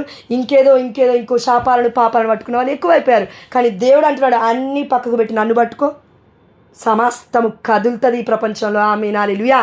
నేను చెప్పట్లేను, రోమిలకు రాసిన లేఖ 8:28 సమస్తాన్ని దేవుడు కదిలిస్తాడు. ప్రతి పురుగు కూడా రెస్పాండ్ అవుతుంది if you and me are obedient to God. పునీత ఫ్రాన్సిస్ ఆఫ్ అసీసీ వారు, మన పునీత ఎవరండి అంతోని వారు, పాదువాపురి అంతోని వారు పక్షులతో మాట్లాడారు. చాలామంది పునీతులు పక్షులతో మాట్లాడారు. వాళ్ళు మాట్లాడుతుంటే అవి వచ్చేటివి వెళ్ళేటివి. ఇది ఎలా జరుగుతుంది? చాలామంది కుక్కలతో కూడా మాట్లాడారు. చాలామంది వేరే జీవులతో కూడా మాట్లాడారు. అంతెందుకండి, ఆది కాండంలో మనం చూస్తున్నాము, ఆదాము ఏవ పక్కన ఉంది సింహము, అవన్నీ కూడా కలిసి జీవిస్తున్నాయి అక్కడ. అక్కడే ల్యాంప్, అక్కడే గొర్రెపిల్లి ఉంది, అక్కడే సింహం ఉంది, అక్కడే ఎలుగుబంటి ఉంది, అక్కడే అన్ని క్రూర మృగాలు ఉన్నాయి, అక్కడే పాములు ఉన్నాయి. పాము ఎక్కడి నుంచి వచ్చింది? సాతాను పాములకు ఎంటర్ అయిందని ఉంది కదా అక్కడ. పాము ఎక్కడి నుంచి వచ్చింది? అక్కడే పాము ఉంది. అన్నీ ఘోరమైన భయంకరమైన విష జంతువులు కూడా ఆదాముతో ఏవతో నివసిస్తూ ఉన్నాయి. కానీ వారికి ఏ హాని కలగట్లేదు ఆ సమయంలో. ఎందుకు? దేవుడి యొక్క అధికారం, దేవుడి మాట వారికి తోడై ఉంది. ఏంటది? ఇదిగో ఆదాము, అంతా నేను సృష్టించాను, అయితే అధికారిని మాత్రం నువ్వు ఉన్నావయ్యా, నిన్ను నేను చేసేసాను అధికారిగా. ఎందుకంటే యు ఆర్ లైక్ మీ, నా ఇమేజ్ నా లైక్నెస్లో నేను నిన్ను సృష్టించుకున్నాను కాబట్టి ఇక నేను ఉండడం కాదు, నువ్వు నా ప్లేస్లో ఉన్నావు. దేవుడు ఎంత గొప్ప అధికారం ఇచ్చిన తర్వాత నిలబెట్టుకోలేక లూసిఫర్ గాడి కింద పడిపోయాడు అదే అధికారం నుంచి. మళ్ళా పోయి ఆదాము ఏవలో దూరుతూ ఉన్నాడు పాపం చేయడం ద్వారా. ప్రియమైన దేవుడి బిడ్డలారా, మన జీవితం కూడా ఇంతే సింపుల్. గొప్పగా జీవిస్తున్నామని అనిపిస్తుందా? ఆత్మలో నేను మాట్లాడేది, శారీరక బ్లెస్సింగ్స్ గురించి నేను మాట్లాడట్లేను. ఆత్మలో వర్ధిల్లిన కొద్దీ అన్ని విషయంలో మనం వర్ధిల్లుతామా? ఆమేన్, హల్లెలూయా. ఆత్మలో వర్ధిల్లుతున్నామా లేదా? Focus on that. ఆ ఏరియా ఒక్కటి మనం ఫోకస్ చేయగలగాలి. అదొక్కటి మనం చూసుకుంటే సరిపోతుంది. ఆత్మలో మనం వర్ధిల్లిన కొద్దీ అన్ని విషయములందు వర్ధిల్లుతాము. ఆమేన్, హల్లెలూయా. ఎవరైతే దేవుని ప్రేమిస్తారో, దేవుని చిత్తానుసారముగా పిలువబడతారో సమస్తము వాడికి సమకూరి జరుగుతుందని దేవుడు వాగ్దానం ఇచ్చాడు. తప్పక నెరవేరుతుంది. ఆమేన్ అని చెప్పాల్సింది అంతే. నువ్వు నేను ఏదైనా దీవెన స్వీకరించట్లేము అంటే, ఇంకా రావట్లేదంటే దానికి కారణం ఏంటి తెలుసా? గంటలు ఎంతమంది బిడ్డలు గ్రూప్లో జాయిన్ అయ్యి వాక్యం చెప్పినా ఆమేన్ అని చెప్పడానికి కూడా మనకు టైం ఉండదు. అక్కడ విజులు మోగుతుంది, ఇక్కడ భర్త మోగుతుంటాడు అంటే ఒర్లుతుంటాడు, ఇక్కడ భార్య మొత్తుకుంటుంటుంది, అక్కడ పిల్లలు మాట్లాడుతూ ఉంటారు. ఇన్ని డిస్టర్బెన్సెస్. కానీ దేవుడు మనకు ఒకటి ఇచ్చాడు. అదేంటి తెలుసా? బై బర్త్ జ్ఞానం, మినిమం కామన్ సెన్స్. ఏ టైంలో ఏ పని చేయాలి, ఏ టైంలో ఏ పని చేయకూడదు. ఇన్ని సంవత్సరాల నుంచి ప్రార్థన కాల్లో ఉన్నాం కాబట్టి ఏ టైంకి లింక్ వస్తుందో కూడా మనకి తెలుసు, ప్రేయర్ కాల్ లింక్. అయినప్పటికీ కూడా నేను బిజీ. నువ్వు చెప్పు పరిశుద్ధాత్మ ప్రేరణ ద్వారా. దేవుడు వచ్చి దిగొచ్చినా కూడా నాకు అనవసరం. మనలో కొంతమంది, అందరు కాదు. ప్రియమైన దేవుడు బిడ్డలారా, నేను పిండముగా ఉన్నప్పుడే నీవు నన్ను చూచితివి. అమ్మ చూడలేదు. నిజంగా నేను చెప్తున్నా, కళ్ళతో చూడలేదు అమ్మ. ఆమెనా ఎప్పుడు చూడాలంటే, చూస్తే స్కానింగ్ రిపోర్ట్లో అయినా చూడాలి, లేదంటే బిడ్డ మొత్తం బయటకు వచ్చిన తర్వాత అయినా చూడాలి. అందుకే తల్లిదండ్రులు ఇద్దరు ఎంత వెయిట్ చేస్తారంటే 9 months. వాళ్ళకు ఒక కళాయిక, అది ఒక ఇమాజినేషన్ వరల్డ్ ఏమో అంటారండి, దాన్ని నాకు రావట్లేదు. ఎందుకంటే ఐ డెంట్ ఎక్స్పీరియన్స్ దాట్. నేను అది ఇంకా ఎక్స్పీరియన్స్ పొందుకోలేదు కాబట్టి ఇంకా నాకు అంత ఎక్స్పీరియన్స్ కాలేదు. కానీ అని నేను చెప్పలేకపోతున్నాను. కొన్ని విషయాలు, కొన్ని మాటలు రావట్లేవు నాకు. ప్రియమైన దేవుడు బిడ్డలారా, ఆ తల్లిదండ్రులు ఎంత ఆనందంగా ఉంటారు తెలుసా? ఆ 9 నెలలు కూడా మాతో ఒకడు ఉన్నాడని ఆనందపడతారు ఆ బిడ్డలిద్దరు. ఎంత ఆనందం కదా ఇంకో బిడ్డ పుట్టబోతూ ఉంటే. కానీ దేవుడికి అంతకన్నా ఆనందం. నా బిడ్డ పుట్టబోతుంది, నా చిత్తం చేయబోతుంది, నేను ఈ లోకానికి పంపించాను, అదేంటో తెలుసుకొని మరి నా బిడ్డ నా చిత్తం చేస్తుందని దేవుడు గంపెడ ఆశతో చూస్తూ ఉంటాడు. ప్రతిరోజు పుట్టిన తల్లి గర్భం నుండి బయటకు వచ్చిన ప్రతి క్షణము నుండి ఎదిగి చచ్చిపోయేంత వరకు దేవుడు నిన్ను నన్ను పిలుస్తూనే ఉన్నాడు. తల్లి గర్భంలో ఉన్నప్పుడే అంటూ ఉన్నాడు, నేను నిన్ను పేరెత్తి పిలిచితిని. పిలిచిన దేవుడు వాడుకోకుండా ఉండడు, ఎన్నుకున్న దేవుడు వాడుకోకుండా ఉండడు, వాడుకునే దేవుడు అందరికీ దీవెనకరంగా మార్చకుండా ఉండడు, దీవించిన దేవుడు పరలోక రాజ్యంలో నీతి కిరీటం బహుమానం ఇచ్చేంత వరకు ఆగడు. కానీ ఆగిపోతుంది మనమే. మధ్య మధ్యలో దేవుడి చిత్తముకు ఒక్కొక్కసారి ఆగిపోవాలనుకోండి, అట్లా కాదు, కానీ వేరే ఆలోచనల వల్ల ఈ లోక వాంఛల వల్ల ఆగిపోతే తప్పు అంటున్నాడు దేవుడు. నాకు నిర్ణయింపబడిన రోజులన్నీ ఇంకనూ ప్రారంభము కాకమునిపే నీ గ్రంథమున లిఖింపబడి ఉన్నవి. ఆమేన్, హల్లెలూయా. ఎవరండి ఎక్కడండి మనకి ప్రూఫ్ ఇచ్చేది? ఫర్ ఎగ్జాంపుల్ ఇందాక ప్రేయర్ చేసినప్పుడు 10th ఎగ్జామ్స్లో అందరి రిజల్ట్ బాగా వచ్చింది, ప్రభువా నీకు స్తోత్రమయ్యా అని ఆ బిడ్డ ప్రార్థన చేస్తుంది. గొప్ప ప్రార్థన. అయితే దేవుడు అంటున్నాడు, నువ్వు ఏమంటారు ఎగ్జామ్ రాసావా? నువ్వు నేను రాయలేదు. నువ్వు నేను దేవుడి చిత్తం చేసావా? అప్పటికి చేయలేదు. ఈ లోకంలో జీవించావా? మంచి పరిశుద్ధమైన జీవితాన్ని జీవించావా? అప్పటికంటే లేదు. ఎక్కడ రాశాడంటే యేసయ్య దేవుడు మన యొక్క పేర్లను మనకి నిర్ణయింపబడిన రోజులన్నీ ఇంకను ప్రారంభము కాక మునిపే మన పేర్లు జీవ గ్రంథములో ఉన్నాయి.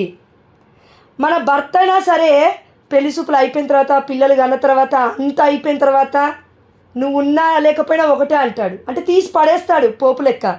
భార్య కూడా వైస్ వర్సా చేస్తుంది, భర్తను తీసి పక్కన పడేస్తుంది, పిల్లల్ని పక్కన తీసి పడేస్తారు. అంటే ఎంత కష్టం చేశారో పాపం, ఎంత సపోర్ట్ చేశారో ఇవన్నీ మర్చిపోయి ఏం చేస్తారంటే అందరినీ పక్కన తీసి పడేస్తారు. కానీ దేవుడు నిన్ను నన్ను అట్లా తీసి పడేయట్లేడు. ఇక్కడ ఏమంటున్నాడంటే, నువ్వు నేను పుట్టక మునిపే దేవుడి జీవ గ్రంథములో మన పేర్లు ఉన్నాయి. అంటే we all are heavenly beings. మనం పరలోక వారసులం, ఈ లోకంలో జీవించే వాళ్ళం కాదు. అదే వాక్యానికి అర్థం. ఇక్కడ మనము ఇక్కడికి వచ్చింది అమెరికాకి సిటిజన్స్ తీసుకుంటారు కదండి, వీసా, పాస్పోర్ట్, ఇంకేదో ఉంటాయి. అంత నాలెడ్జ్ కూడా లేదు నాకు, దయచేసి క్షమించాలి. కానీ వారికైనా ఒక దేశం నుంచి ఇంకో దేశం వెళ్ళాలంటే అవన్నీ కావాలి, క్రెడెన్షియల్ అవన్నీ వాళ్ళు చూపించాలి, ఆధార్ కార్డుతో సహా. దేవుడికి పరలోక రాజ్యం కావాలంటే ఏం అవసరం లేదు. ఏంటి తెలుసా? ఉన్నట్టుగా వెళ్ళడం ఇక్కడి నుంచి. ఏంటది? నీకు నిర్ణయింపబడిన రోజులన్నీ ఇంకనూ ప్రారంభం కాకమునిపే నేను నిన్ను పిండముగా చేసుకున్నాను. పిండముగా ఉన్న బిడ్డ అట్లనే ఆగిపోలే. ఆ పిండము గర్భములో ఎదిగింది 9 నెలలు. ఎదుగుతున్న సమయంలో తల్లి యొక్క పేగు బంధము ద్వారా ఆహారం అందింది.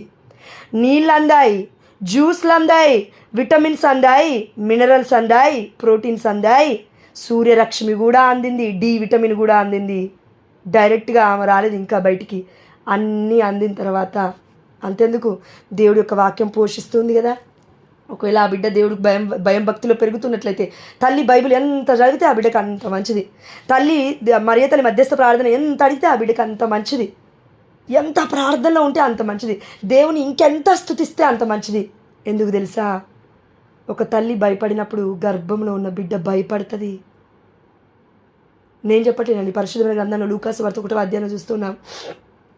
మరియ తల్లి శుభ వచనములు వినగానే ఎలిజబెత్తమ్మ గర్భములో ఉన్న శిశువు ఆనందముచే గంతులు వేసను, పరిశుద్ధాత్మతో ఎలిజబెత్తమ్మ పరిపూర్ణురాలాయను. ఆమేన్, హల్లెలూయా. కంప్లీట్గా తన దేహముతో పాటు గర్భములో ఉన్న పిండముతో పాటు రక్త మాంసాలు మొత్తము కూడా దేవుడి ఆత్మకు రెస్పాండ్ అవుతూ ఉన్నాయి. మరియ తల్లి మోసుకొచ్చింది పరిశుద్ధాత్మ దేవుణ్ణి. మరియ తల్లి మోసుకొచ్చింది యేసయ్య ఆత్మని. మరియ తల్లి మోసుకొచ్చింది యేసు ప్రభువారిని. మరియ తల్లి మోసుకొచ్చింది సర్వోన్నతుని శక్తిని ఆ ఇంటికి.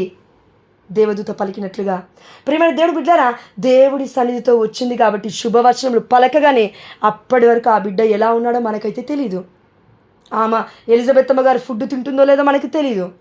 మరి 90 ఏళ్ళకు పైబడి ఆ బాబుని మన జాన్ బప్తిస్మా యోహాని గారికి జన్మనించి ఇవ్వబోతుంది కాబట్టి ఎంత బలహీనంగా ఉందో తెలీదు తన ఏజ్ని బట్టి. కానీ మరియ తల్లి రాగానే శుభవచనములు పలకగానే వాక్కు, మరియ తల్లి నోటి నుంచి ఒక వాక్కు రిలీజ్ అవుతుంది. దీవెనకరమైన మాటలు వస్తూ ఉన్నాయి. ఆదికాండం 1:28 ఏదైతే దేవుడు దీవించాడో, సంతానోత్పత్తి చెందుడు. తన తల్లి మధ్యవర్తిత్వ ప్రార్థన ద్వారా దేవుడు ఆ తల్లి గర్భాన్ని దీవిస్తూ ఉన్నాడు. ఆమేన్, హల్లెలూయా. దేవుడే స్వయంగా మరియ తల్లి రూపంలో దివ్య మందసమై కదిలొచ్చి ఇంటిలో అడుగు పెడితే ఎందుకు కార్యం జరగదు? ఆమేన్, హల్లెలూయా. జరుగుతుంది.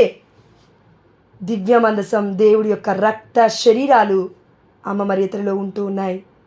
ప్రియమైన దేవుడు బిడ్డలారా, అంత గొప్ప తల్లి ఆ ఇంటికి రాగానే పరిస్థితి మొత్తం మారుతుంది. మారడం కాదండి, 3 నెలలు ఎలిజబెత్తమ్మతో పాటు పరిచర్య చేసి, పరిచర్య అంటే ఏంటి? వాక్యం బోధించలే మరియ తల్లి ఎక్కడా కూడా. వాక్యాన్ని తీసుకెళ్ళింది వాళ్ళ ఇంటికి, అంతే, సింపుల్ అయిపోయింది. మంచి మాటలు తీసుకెళ్ళడం వాక్యం తీసుకెళ్ళడమే. మంచి మాటలే వాక్యం అంటే, పరిశుద్ధమైన మాటలు వాక్యం అంటే. నిర్జీవపు మాటలు కాదు, జీవపు మాటలు. మనం అంటాం కదా, ఏడ్చావులే పెళ్లి కాదు కానీ ఈ లోకంలో అంటారు కొంతమంది తల్లిదండ్రులు పిల్లల్ని, అయ్యో ఏడ్చావులే నీకెందుకు కుడతారు పిల్లలు, ఏమేమో శాపాలు ఉన్నాయంట 4 తరాల నుంచి. ఈ మాటలు చెప్పాల్సింది, ఈ మాటలు రుద్దిపోయాల్సింది పిల్లలకి. భయం కాదు, నువ్వు నేను రుద్దిపోస్తుంది పిల్లలకి. దేవుడు ధైర్యం, మరియ తల్లి రాగానే ధైర్యం వచ్చింది ఎలిజబెత్తమ్మకి. మరియ తల్లి అడుగు పెట్టగానే దేవుడి యొక్క సన్నిధి అక్కడున్న ప్రతి దాన్ని సమస్తాన్ని కదిలిచ్చింది. తన జీవితంలో ఎన్ని లోటుపాట్లు ఉన్నాయో మనకు తెలీదు, తన పరిస్థితులు ఎలా ఉన్నాయో మనకు తెలీదు, సమస్తం మొత్తం మారిపోయింది. ఇంకా యేసుప్రభువు వారి పుట్టలేగా, కానీ వాక్కు జీవవంతులుగా అట్లనే ఉంది. ప్రియమైన దేవుడు బిడ్డలారా, అందుకే మనం అందరం గుర్తుపెట్టుకోవాల్సింది ఒకటే, మనం పదే పదే పదే పదే వాక్యం ఉచ్చరిస్తే ఏమవుతుంది తెలుసా? వాక్యం పుడుతుంది గర్భంలో, వాక్యం పుడుతుంది జీవితంలో, వాక్యం పుడుతుంది బ్రతుకులో, వాక్యం పుడుతుంది భర్తలో, వాక్యం ఫలిస్తుంది. పుట్టి పుట్టి పుట్టి పుట్టి అట్లనే ఉంటుందా పిండంలాగా? No, it will come out from womb. గర్భం నుండి బయటికి వస్తుంది. ఈ సమయంలో ఒకటి ఆలోచిద్దాం. టైం అయిందా? ఎస్, అయిపోయి కొడతాను 5 నిమిషాలు. ఈ సమయంలో ఒకటి ఆలోచిద్దామా. ఇప్పుడు ఆ బిడ్డ గర్భంలో ఉంది. గర్భంలో ఉన్నన్ని రోజులు 9 నెలలు చాలా సేఫ్గా ఉంది. ఏ దెబ్బ తాకినా ఫస్ట్ తల్లికే తాకాలి, గర్భంలో ఉన్న పిండానికి తాకదు. సేమ్ అదేవిధంగా దేవుడు మనల్ని తన పవిత్రతతో కాపాడుతున్నాడు. తన రక్తాన్ని క్రయధనముగా అర్పించాడు కదా. ఎక్కడికి వెళ్ళినా కూడా మనకి రక్షణ వస్తుంది. లేదంటే ఈరోజు నువ్వు నేను ప్రార్థన చేయకపోయినా కూడా రేపొద్దున లేచి తిరిగి మంచిగా బ్రతికి బట్టగట్టామనంటే దేవుడి కృప. స్టిల్ వీఆర్ అలైవ్, బ్రతికి ఉన్నామంటే దేవుడి కృప. మనం ఏం చేయలే, ప్రభు ప్రార్థించలే, మనం ఏమి ప్రభు రేపొద్దున బ్రతకాలి, రేపొద్దున బ్రతకాలి, రేపొద్దున బ్రతకాలి అని చెప్పలే దేవుడికి మనం, కానీ బ్రతికే ఉన్నాం అంటే దేవుడి కృప. ప్రేమ దేవుడి బిడ్డ, మన జీవితంలో ఏదైనా సరే అది ఫస్ట్ దేవుడి కృపే. మన వర్త్ కాదు అది, మన యోగ్యత ఎక్కడా లేదు అసలు చెప్పుకోవడానికి. ఆయన లేకపోతే, దేవుడు లేకపోతే, అసలు ఆయన ప్రేమ లేకపోతే, ఆయన యొక్క కృప లేకపోతే, ఆయన యొక్క అనుగ్రహం లేకపోతే అసలు ఈ ప్రపంచం మొత్తం కూడా అసలు పుట్టేదే కాదు, ఉండేదే కాదు, దేనికి కూడా ఒక అర్థం పరమార్థం ఏడ్చేది కాదు. అలాంటిది మనం అంటూ ఉన్నాం దేవుని, ఎందుకు పుట్టా ప్రభువా, ఎందుకు పుట్టాను ప్రభువా నేను అని అడుగుతూ ఉన్నాం మనం అందరం. ప్రియమైన దేవుడు బిడ్డరా, ఓ తల్లి తన బిడ్డలను మరచునా, వారైనా మరతురేమో నేను మరువను అని వాగ్దానమిచ్చిన ఓ యేసయ్యా, అని వాగ్దానమిచ్చిన నా యేసయ్యా, నీ ప్రేమ కొలువలేనిది, నీ కృపాంతము లేనిది. ప్రియమైన దేవుడు బిడ్డలారా, మన యొక్క గూగుల్ అని చూశాను కొన్ని విషయాలు. అక్కడ ఏముందంటే, తల్లికి ఒకవేళ సి సెక్షన్ జరిగితే, నార్మల్ డెలివరీ కాకుండా సి సెక్షన్ జరిగితే 7 లేయర్లు కట్ చేస్తారంట డాక్టర్లు. 7, భయపడాల్సిన అవసరం లేదు, దేవుడు ఉన్నాడు మనకి తోడుగా, భయపడాల్సిన అవసరం లేదు. గర్భిణీ స్త్రీలు 7 లేయర్లు కట్ చేసిన తర్వాత వాళ్ళు బయటికి బిడ్డను తీస్తారు. అంటే 7 అనేది సంపూర్ణమైనది. పరిశుద్ధమైన గ్రంథంలో మనం చూసుకుంటే 7 అనేది సంపూర్ణమైనది. అంటే యేసయ్య మన తండ్రి మన దగ్గరికి దుష్టుడు రావడానికి ఎన్ని ప్రయత్నాలు చేసినా ఆయనకే దెబ్బలు తగులుతున్నాయి, ఆయనే రక్తం చిందిస్తున్నాడు, ఆయనే నిలబడుతున్నాడు. నీకు నాకు డాలుగా దేవుడు ఉన్నాడు. అయినప్పటికీ ఇప్పుడు మనం ఏమంటాం తెలుసా? అయ్యో పాపం వచ్చిపడ్డదండి, అయ్యో శాపం వచ్చిపడ్డదండి, అయ్యో నేను నశిస్తున్నానండి, అయ్యో దొంగవాడు వచ్చేసాడండి, అయ్యో ఇదిగో శోధకుడు వచ్చేసాడండి. ఇవన్నీ ఎందుకండి మనకి? ఇవన్నీ ఎందుకు మనకి? బైబిల్ అట్లా స్మరించమని చెప్పింది ఎక్కడన్నా? బైబిల్ చెప్తుంది నా వాక్కుని స్తుతించు, నా వాక్కుని స్మరించుకో, నన్ను స్తుతించు బిడ్డ అంటే దేవుడు. నువ్వు నేను ఆ శోధకుని పట్టుకొని ఆయన స్తుతిస్తున్నాం. వాడు ఆనందపడుతున్నాడండి. వాడి మాట కూడా మనం ఎత్తకూడదు. దేవుడు ఏమంటున్నాడు? వాక్యం విత్యావా, అయిపోయి. ప్రియమైన దేవుడు బిడ్డలారా, వాక్యం విత్తడం అంటే ఏంటి తెలుసా? 2 ఏళ్ల ముందు 3 ఏళ్ల ముందు దేవుడు వాక్యం విత్తాడు. ఒక వ్యక్తి ద్వారా నా హృదయంలో ఒక వాక్యం విత్తాడమ్మా. అదేంటంటే దేవుడి చిత్తం తెలుసా అన్నాడు ఒక వ్యక్తి నన్ను. మా యొక్క చర్చ్లోనే వాక్య పరిచయకు వచ్చినప్పుడు లెంట్ సీజన్లో 3.5 సంవత్సరాల ముందు, దేవుడి చిత్తము మీ అందరికీ తెలుసా? ఇక్కడ ఉన్న వాళ్ళందరికీ మీ జీవితంలో అసలు తెలుసా దేవుడి చిత్తం అన్నాడు. ఆ మాట పరిశుద్ధాత్మ దేవుడు నా హృదయంలో, లిదియా హృదయంలో ఎట్లయితే ముద్రించి పడేశాడో అట్లా ముద్రించాడు నా హృదయంలో. దేవుడి చిత్తం ఏంటి? ప్రియమైన దేవుడి బిడ్డలు, అయిపోయింది లైఫ్. ఇంకేం కావాలండి? దేవుడు తెలుసుకుని చాలిక. ఈ బ్రతుక్కిది చాలు, సస్తే ఓకే, ఇంకా మంచిది. పరలోక రాజ్యం ఇంకా అంత గొప్పమైన విషయం ఏముంటుంది? కానీ ఆ కృప ఉండాలిగా. మనం సంపాదించుకునేది కదా, దేవుడి కృప ఉండాలి. అంటే ఒక మనిషి 3.5 సంవత్సరాల ముందు ఒక్క మాట అడిగాడు, దేవుడి చిత్తం ఉందా నీ జీవితంలో, తెలుసుకున్నావా అని. ఆ వాక్యం, ఆ మాట హృదయంలో విత్తబడింది. నశిస్తూ ఉన్నప్పటికీ కూడా దేవుడు నీళ్లు పోశాడు. నశిస్తున్నప్పుడు అనుకున్నాను నేను, కానీ దేవుడు ఏం చేశాడు? ఏరు వేశాడు హృదయం చుట్టూరా. మళ్ళీ ఆ మొక్క పెరిగేలాగున దేవుడు చేశాడు. మళ్ళీ వాక్యం ఇవ్వమ్మా అన్నాడు. మళ్ళీ దివ్యసప్రసాదం ఇవ్వమ్మా అన్నాడు. నా దగ్గరికి రామ్మా అన్నాడు. మళ్ళీ మరియతని మధ్యస్థ ప్రార్థన అడిగమ్మా అన్నాడు. పునీతుల మధ్యస్థ ప్రార్థన అడగమని జ్యోతక్క ద్వారా ఆ యొక్క జ్యోతక్క ద్వారా చెప్పించాడు దేవుడు. అంటే ఎంతమంది బిడ్డలను లేపాడంటే నా కొరకు లెక్కకు మించున్నారు బిడ్డలు. నన్ను లేపిన వాళ్ళని, పరిశుద్ధాత్మను నేను మర్చిపోను. ఈ ప్రాణం గొంతులో ఉన్నంత వరకు నేను మర్చిపోను. నేను వెళ్ళి డైరెక్ట్గా అననమ్మా దేవుని స్తుతిస్తా, మీ అందరితో నాకు సంబంధం లేదు. నో, ప్రాణం పోయినా నేను ఆ మాటనా. నాకు ఫస్ట్ గుర్తొచ్చేది దేవుడి కంటే ముందు. నిజం చెప్తున్నా, తప్పుగా అనుకోకండి మీరు, మనుషులే గుర్తొస్తారు. ఎందుకంటే 2వ ఆజ్ఞ 1వ ఆజ్ఞతో ముడిపడి ఉంది. నిన్ను నీవు ప్రేమించుకోలేనప్పుడు నీ పొరుగువాన్ని నువ్వు ప్రేమించలేవు. ఆ ప్రేమ నాకెందుకు, వద్దంటాడు దేవుడు. ప్రియమైన దేవుడు బిడ్డరా, ఇది ఎప్పుడైతే అర్థమైందో వాక్యం, అందులో ఆనందం ఉంది, అందులో క్షమాపణ ఉంది, అందులో ఎమ్మటే క్షమించే తత్వము పరిశుద్ధాత్మ దేవుడు కంట్రోల్ తీసుకుంటాడు. అట్లా ఉండదా గాయం, ఉండదా బాధ, ఉండదా యొక్క నిరుత్సాహం, ఉండదా కురుంగుబాటు. ఇట్లా అంటే ఒక అయస్కాంతం ఎట్లా ఆకర్షిస్తుందండి, ఎమ్మట జిప్పుమని గుంజేసుకుంటాడు దేవుడు. తన కంట్రోల్లోకి తీసుకుంటాడు మొత్తం హృదయాన్ని. No no no no no, నువ్వు చేయాల్సింది ఇది కాదు. ఏం చేయాలి? బైబిల్ చదివి వెళ్ళి లే, అక్కడ పని ఉంది, వెళ్ళు. ఇక్కడ కూర్చుంటావేంటి, ఏడ్చుకుంటా, ఎవరు పోయారు ఇంట్లో అంటాడు దేవుడు. ప్రియమైన దేవుడు బిడ్డరా, పరిశుద్ధాత్మ దేవుడు ఉంటే కంట్రోలే వేరు.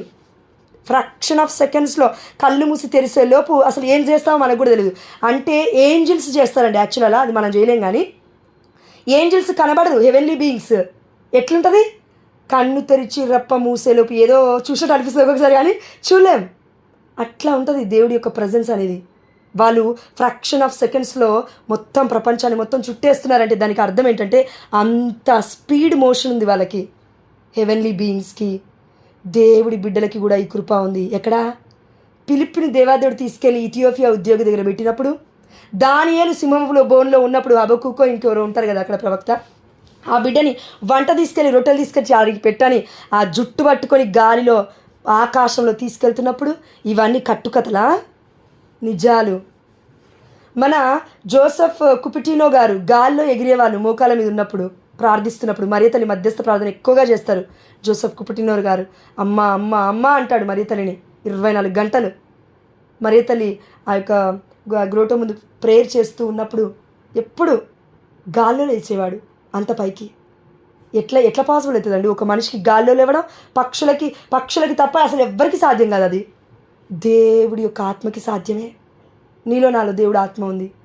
గంతులు వేయాలనుకుంటే గంతులు వేయచ్చు, ఒక దగ్గర కూర్చోవాలంటే కూర్చోవచ్చు. నీకు దేవుడి చిత్తం చేయాలంటే ఎక్కడికి తీసుకెళ్ళమంటే దేవుడు అక్కడ తీసుకెళ్తాడు. కానీ దేవుడి చిత్తం చేస్తున్నామా? అది అమ్మా దేవదేవుడు చెప్తున్నాడు. అమ్మా చివరిగా ఒక మాట, యెషయా గ్రంథం 49:2 ఇది ఒక్కసారి ధ్యానించుకోండి దయచేసి. మీరు ఎగ్జిట్ అయిన తర్వాత కూడా యెషయా గ్రంథం 49:2 ఇది ఒక వాగ్దానం, మనందరికీ దేవుడు ఇచ్చిన వాగ్దానం. ఆయన నాకు పదునైన కత్తి వంటి వాక్కు నొసగెను, కేవలం ప్రవక్తకే కాదు, దేవుడు మనందరికీ కూడా అంటున్నాడు, నేను నిన్ను మాతృ గర్భంలో ఎన్నుకుంటివి, నీవు నా ప్రవక్తవు, నీవు నా బిడ్డవని అంటున్నా మనందరికీ చెప్తున్నాడు దేవుడు. నీకు నాకు దేవుడు పదునైన కత్తి వంటి వాక్కునిచ్చాడు. నోటికి కత్తుల్ని కాదు, మనుషుల్ని చంపే కత్తుల గురించి దేవుడు మాట్లాడతలేక, ఈ నోటి మాటల మనుషుల మాటల గురించి కాదు, వాక్యము అంతకన్నా పదునైనది. ఆ వాక్కుని దేవుడు మనకు ఒసగాడు. తన హస్తముతో నన్ను రక్షించెను. నన్ను ఇది నోటిట్, ఓకేనా? నన్ను వాడి అయిన బాణముగా చేసి వాడుకొనుటకు, వాడి అయిన బాణముగా చేసి వాడుకొనుటకు తన అమ్ముల పొదిలో నన్ను దాచెను. ఆమె హల్లెలూయా. ఒక తల్లి బిడ్డ, ఇప్పుడు మొన్నటి రోజున చూసారు కదా, లీలలో ఒక తల్లి పడితే ఆ యొక్క పడవల ప్రయాణంలో అంట, ఆ తల్లి ఏం చేసింది, బిడ్డని కాపాడుకోవడానికి జాకెట్ వేసుకొని ఆ యొక్క రెడ్ జాకెట్ ఆ బిడ్డని పట్టుకుంది. బిడ్డని కాపాడదామని ప్రయత్నం చేసింది, కానీ ఆ నీటిలో ఇద్దరు మునిగిపోవడం వల్ల తల్లి చనిపోయింది, బిడ్డ కూడా చనిపోయాడు. చిన్న బుడ్డోడు. తల్లి ప్రయత్నం చేసింది, ఈ లోకంలో ఉన్న తల్లి. కానీ మనకి తల్లి, నిజమైన తండ్రి అయిన మన యేసయ్య ఎంత ప్రయత్నం చేస్తున్నాడంటే 24 గంటలు నీటిలో మునిగిపోకుండా, 24 గంటలు అగ్నిలో కాలిపోకుండా, 24 గంటలు భర్త బాధ పెడుతున్నప్పటికీ అందులో కొట్టుకోపోకుండా, ఎంతమంది ఎన్ని మాటలన్నా ఎంత గాయపరిచినా ఆ గాయాలు మనకి తగలకుండా డాలు వలె తన అమ్ముల పొదిలో మనల్ని కాపాడుతూనే ఉన్నాడు. అమ్మ పాలిచ్చేటప్పుడు ఎవ్వరి కనబడకుండా ఇస్తుంది, బిడ్డకి దిష్టి తగులుతుందని ఈ లోక మాట చెప్తున్నానమ్మా, మామూలుగా చెప్తున్నాను. దేవుడు అంతకన్నా గొప్పడు. దిష్టి తగలవు, ఏం తగలవు, దేవుడి దగ్గర ఉంటే దిష్టి పూసలు లేవు, ఏం లేవు, తీసేయి. పిల్లలకి ఏమైనా పడితే కాళ్ళకి, చేతులకి, ముక్కులకి, మూతులకి వద్దవి నల్లదారాలు ఎందుకు అవన్నీ? దేవుడు చెప్పాడా ఎక్కడైనా బైబిల్లో ఉందా నల్లదారం కట్టండి? ఉండద్దు అవన్నీ. కథోలికులు ఈ మధ్య చేస్తున్నారు, ప్రియమైన దేవుడు బిడ్డ చేయొద్దు. అందుకే మనం గుర్తుపెట్టుకుందాం, దిష్టి లేదు, ఏం లేదు, దేవుడు అన్నీ సమాప్తమైనాయి అన్నాడు యేసయ్య అస్లీమ మీద. నమ్మొద్దా? నమ్మాలి. అయిపోయి నమ్మామంటే అయిపోయిందండి. ఇంకా నెక్స్ట్ మాట, అయ్యో నా భర్త అనొద్దు. ఇంకా నువ్వు నెక్స్ట్ మాట, నాకు ప్రాబ్లమ్స్ అండి అనొద్దు. ఇంకా అనొద్దు. ఈ క్షణం ఆపేసేయి ఆ మాట, ఈ క్షణమే ఆపేసేయి ఆ మాట. నీకు స్తోత్రం ప్రభువా, నువ్వేదో గొప్ప కార్యం చేయబోతున్నావు. ఆమేన్. నీకు స్తోత్రం ప్రభువా, నా పట్ల నువ్వు కలిగి ఉన్న ప్రణాళికను బట్టి నీకు స్తోత్రమయ్యా.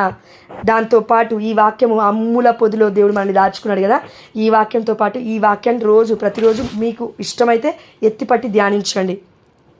139వ కీర్తన 6వ వచనం. నేను భయపడ్డప్పుడల్లా ఈ వాక్యం గుర్తు చేస్తానండి పరిశుద్ధాత్మ దేవుడు. ప్రభు, నన్ను గూర్చిన నీ తెలివి అద్భుతమైనది, అది చాలా ఉన్నతమైనది, నా బుద్ధికి అందనిది. నా బుద్ధి కంటే పెద్ద సైంటిస్ట్కి కూడా యేసయ్య గురించి అర్థం కాదు, దేవుడి ప్రేమ అర్థం కాదు. ఆయన పెద్ద గ్రహాలు కూడా తిరిగి వస్తాడేమో, వేరే లోకంలో కూడా వేస్తాడేమో, కానీ యేసయ్య ప్రేమ మాత్రం అర్థం కాదు. ఎందుకంటే ఆ లోకంలో ఆయన తిరుగుతున్నాడు, కానీ పరిశుద్ధమైన గ్రంథము అనేది ఒక లోకం ఉంది, అది పరలోక రాజ్యానికి మార్గము. ఆయన పేరు యేసయ్య, మార్గము, సత్యము, జీవము అని ఆ వ్యక్తికి తెలియదు. ప్రపంచం మొత్తం అలా జ్ఞానవంతుడు అని ఆయన అంటది, కానీ ఆ జ్ఞానం పనికిరాదు, zero in front of our hero. ప్రియమైన దేవుడి బిడ్డ, ఇది మనం గుర్తుపెట్టుకుంటే, ప్రభువా నన్ను గూర్చిన నీ తెలివి అద్భుతమైనది. పిండముగా చేసుకున్నప్పుడు దేవుడు అద్భుతంగా చేసుకున్నాడు. అది చాలా ఉన్నతమైనది, నా బుద్ధికి అందనిది. ఇది మనం పద్దే స్మరించుకోవడం ద్వారా దేవుడి పరిచయలో ఎక్కడైనా సరే, ఏ విషయంలో అయినా పడిపోతున్నప్పటికీ మరలా దేవుడు పైకి లేపుతాడు. ఆమేన్, హల్లెలూయా. దేవుడు గొప్పవాడు, మనం కాదు. దేవుడు నమ్మకస్తుడు, మనం కాదేమో. దేవుడు ఏదైనా చేయగలుగుతాడు, మనం చేయలేము. లూకా సువార్త 1:37. ఏలైనా దేవుడికి అసాధ్యమైనది ఏదీ లేదు. ఇది గుడ్డిగా పసికందు ఒక బిడ్డని, ఒక తల్లిని ఎట్లా నమ్ముతుందో. ఒక విషయం అమ్మ ఇప్పుడు ఎందుకు గుర్తు చేశాడు, సారీగా 2 నిమిషాలు, ముఖ్యమైన విషయం. ఇప్పుడు తన తల్లి ఒడిలో బిడ్డ ఉంటుంది కదా, బిడ్డ ఉన్నప్పుడు, పుట్టినప్పుడు ఆ యొక్క గర్భం నుంచి బయటకు వస్తున్నప్పుడు మీరు ఒకటి ఆలోచిస్తే, ఆ బిడ్డ మేబీ ఇట్లా అనుకుంటుందేమో అండి. నాకు ఇందాకలు అదే మరియ తల్లి ఫోటో చూస్తుంటే గుర్తొచ్చింది నాకు. ఆ తల్లి ఎత్తుకున్న ఫోటో ఒకటి ఉంది. మేబీ ఆ గర్భం నుండి ఆ పిండం బయటకు వస్తున్నప్పుడు అనుకుండొచ్చు కదా, అమ్మో నాకు ఏమో అవుతుంది అంటే, అమ్మ నొప్పులు తీస్తుంటే, లేదంటే 7 లేయర్స్ డాక్టర్లు కట్ చేస్తుంటే, అమ్మో నాకేదో అవుతుంది, అమ్మో నాకు దెబ్బ తగులుతుంది ఏంది మెల్లమెల్లగా అంటే, ఆ బిడ్డకి ఎక్కడో చిన్నగా భయం వేస్తుండొచ్చు. మెల్లగా ఆ భయం ఎట్లా చూపిస్తుంది అంటే, బయటికి రాగానే కయ్యమని ఏడుస్తుంది. ఎవరు ఏడవకుండా ఉండరు, పుట్టిన అందరూ ఏడుస్తారట. ఏడవకపోతే డాక్టర్లు ముడ్డి మీద వెనక కొట్టి మరీ ఏడిపిస్తారట. చూస్తున్నాను యూట్యూబ్లలో, అట్లా తెలుసు నాకు, రియల్గా ఎప్పుడు ఎక్స్పీరియన్స్ చేయలేదు. అంటే ప్రియమైన దేవుడు బిడ్డలారా, ఆ బిడ్డ గర్భమే అప్పటి వరకు ప్రొటెక్షన్ 9 నెలలు. ఎప్పుడైతే బయట ప్రపంచానికి వచ్చేస్తున్నప్పుడు భయపడింది మధ్యలో, కానీ బయటికి రావడం మంచిదే. ఎందుకు? ఎదగాలిగా, మరి దేవుడి చిత్తం చేయాలిగా, మరి ఈ ప్రపంచంలో ఉండాలిగా, మరి చేయాలి, తప్పదు. అదేవిధంగా నీకు నాకు కూడా తల్లి గర్భంలో ఉన్నట్లుగా ఒక్కొక్కసారి అంతా క్లోజ్ అయిపోయినట్లుగా అనిపిస్తుంది, అంధకారంలాగానే అనిపిస్తుంది. అప్పటికి కూడా దేవుడు జీవవంతుడు, నమ్మకస్తుడు. దేవుడు మనల్ని పోషిస్తూనే ఉంటాడు. తను నమ్ముకున్న బిడ్డలకు దేవుడు కూడు పెట్టును అని కీర్తనాకారుడు చెప్తూ ఉన్నాడు. ప్రియమైన దేవుడు బిడ్డలరా, సింహపు పిల్లలైన ఆఖరికి అలమటించి చచ్చిపోతాయేమో కానీ అంత క్రూరముఖమైన అందించదేమో, కానీ భీకరుడని పడుతున్న మన తండ్రి మనకి ఫుడ్ పెట్టే తీరుతాడు. పస్తులు ఉంచడు మా దేవుడి చిత్తమైతే ఇది తప్పక చేస్తాడు దేవాదేవుడు. కాబట్టి ఇంత గొప్ప విషయం అని నిజంగా ఇది మిస్ అయితే నేను చాలా బాధపడేదాన్ని. ఇదే ఇందాల దేవుడు గుర్తు చేశాడు నాకు. మరి తను చూస్తున్నప్పుడు ఆ గర్భంలో నుండి పిండం రావడం ఎంత ఇది కదండి, ఆ బిడ్డకి ఎంత భయం కదా, ఆందోళన పడుతూ ఉండొచ్చు. వామో, ఒక ప్రపంచం నుండి ఇంకో ప్రపంచంలోకి నేను వచ్చానా అని ఏడుస్తుంది. ఎమ్మటే ఎన్విరాన్మెంట్ మారిపోయింది. అప్పటి వరకు చుట్టూ ప్రొటెక్షన్గా ఉన్న ఉమ్మని నీరంతా బయటకు వచ్చేసింది. దాని తర్వాత కొత్త ప్రపంచాన్ని చూస్తుంది. కై కై కై అని మొత్తుకుంటుంది. మనం కూడా అంతే, కొత్తగా ఏదైనా జరగానే ఇంట్లో కై కై కై కై అని మొత్తుకుంటాం. కానీ దేవుడికే తెలుసు తద్వారా ఏం జరగబోతుందో. కొత్త వరల్డ్, కొత్త ప్రపంచంలో అడుగు పెట్టబోతున్నాం. ఆమేన్, హల్లెలూయా. దేవుడు చెప్తూ ఉన్నాడు, ఈ దేశం దాటి ఇంకో దేశం వెళ్ళాలంటే అబ్రహాంకి ఏం కావాలి? నమ్మకం ఉంది దేవుడి పైన, వెళ్ళాడు. మనకు కూడా ఈ దేశం దాటి ఇంకో దేశం కోసం, అంటే ఇంకో దేశం పరిచయ కోసం దాటాలన్నా, కుటుంబం కోసం దాటాలన్నా, వేరే బిడ్డలు ఏదన్నా పరిస్థితుల సమయం గుండా దాటాలన్నా, అది ఏదైనా అనుకోండి, సముద్రం దాటాలన్నా ఆనాడు ఇజ్రాయెల్ ప్రజలు దాటారుగా, అగ్నిగుండం దాటాలన్నా షడ్రక్ మేషక్ అబేద్నెగోలు దాటారుగా, అది ఏది దాటాలన్నా దేవుడు ఉన్నాడు మనతో. గర్భంలోనే ఉన్నాడు దేవుడు మనతో, ఇంకా బయట ఎందుకు ఉన్నాడు? అన్ని సమయంలో అందు ఆ దేవాదేవుడు మనతో ఉన్నాడు. దేవుడికే సమస్త ఘనత మహిమ ప్రభావములు చెల్లిస్తూ ఉబ్బసం, ఎవరికో విపరీతమైన ఉబ్బసం ఉంది, ఆయాసం ఉంది, దేవాదేవుడు స్వస్థపరిచి ఉన్నాడు. ఆమేన్, హల్లెలూయా. బ్యాక్ పెయిన్, విపరీతమైన వెన్ను నొప్పి ఉందండి ఎవరికో, ఇక్కడ బ్యాక్ దగ్గర దేవాదేవుడు స్వస్థపరిచున్నాడు. ఆమేన్, హల్లెలూయా. వామిటింగ్స్, కళ్ళు తిరగడం, గ్రూప్లో జాయిన్ అవ్వగానే మీకు ఆ యొక్క సెన్సేషన్ ఉంది. బట్ వాక్యం వింటున్నప్పుడు వామిటింగ్, ఈ యొక్క కళ్ళు తిరగడము, గిడ్డీనెస్ అంతా దేవాదేవుడు కంట్రోల్ తీసుకున్నాడు, స్వస్థపరిచున్నాడు ఆ బిడ్డని. దేవుడికి మహిమ కలుగుగాక. ఎవరో ఫ్లోర్ నుండి కింద పడబోతున్నారు. ఏదో ఫ్లోర్ అండి, నాకైతే గుర్తు రావట్లేదు. ఫస్ట్ ఫ్లోరా, సెకండ్ ఫ్లోరా, లేదంటే ఒకటే ఫ్లోర్ ఉందేమో, లేదంటే పిల్లలు అటు ఇటు తిరుగుతున్నారా ఏంటి చూసుకోండి. క్యారిడార్లో దయచేసి ఎడ్యుకేట్ చేద్దాం పిల్లల్ని, అట్లా తిరగొద్దు అని కొంచెం చూసుకోండి. ఎవరో ఫ్లోర్ నుంచి కింద పడబోతున్నారు, జాగ్రత్త. ముగ్గురు వ్యక్తులకి, ఈ గ్రూప్లో ఇప్పుడున్న వాళ్ళకి 3 వ్యక్తులకి ఆ యొక్క చర్మ వ్యాధులు ఏదో ఉన్నాయండి, స్కిన్ ఎలర్జీ, దురద వంటిది. దేవాదేవుడు సంపూర్ణంగా దేవుడి కృప చొప్పున వాక్య పరిచర్య ద్వారా దేవుడు స్వస్థపరిచున్నాడు, వాక్కుని పంపించి. ఆమేన్, హల్లెలూయా. దేవుడికి మహిమ కలుగుగాక. మెడ నొప్పి ఎవరికో స్వస్థత అయింది. ఆమేన్, హల్లెలూయా. ఇయర్స్ బ్యాక్ సైడ్, చెవులకి వెనక భాగంలో ఏదో నొప్పో ఏదో ఉందండి, సంథింగ్. దేవాదేవుడు స్వస్థపరిచున్నాడు. ఆమేన్, హల్లెలూయా. మేబీ దురద ఉండొచ్చు, లేదంటే ఇచ్చింగ్ సెన్సేషన్, లేదంటే కురుపులాగా ఉండొచ్చు. దేవాదేవుడు స్వస్థపరిచున్నాడు. ఆమేన్, హల్లెలూయా. ఎవరికో ఇప్పుడు ఉన్న వాళ్ళకి జ్వరం ఉంది, హెడ్ఏక్ ఉంది, తలనొప్పి ఉంది, దేవాదేవుడు స్వస్థపరిచున్నాడు. ఆమేన్, హల్లెలూయా. ఎవరికో మన గ్రూప్లో దద్దులు ఉన్నాయి, ఇప్పుడిప్పుడే వస్తున్నాయి దద్దులు బాడీ పైన, దేవాదేవుడు స్వస్థపరిచాడు. రెడ్డిష్గా ఉంది, దేవాదేవుడు స్వస్థపరిచున్నాడు.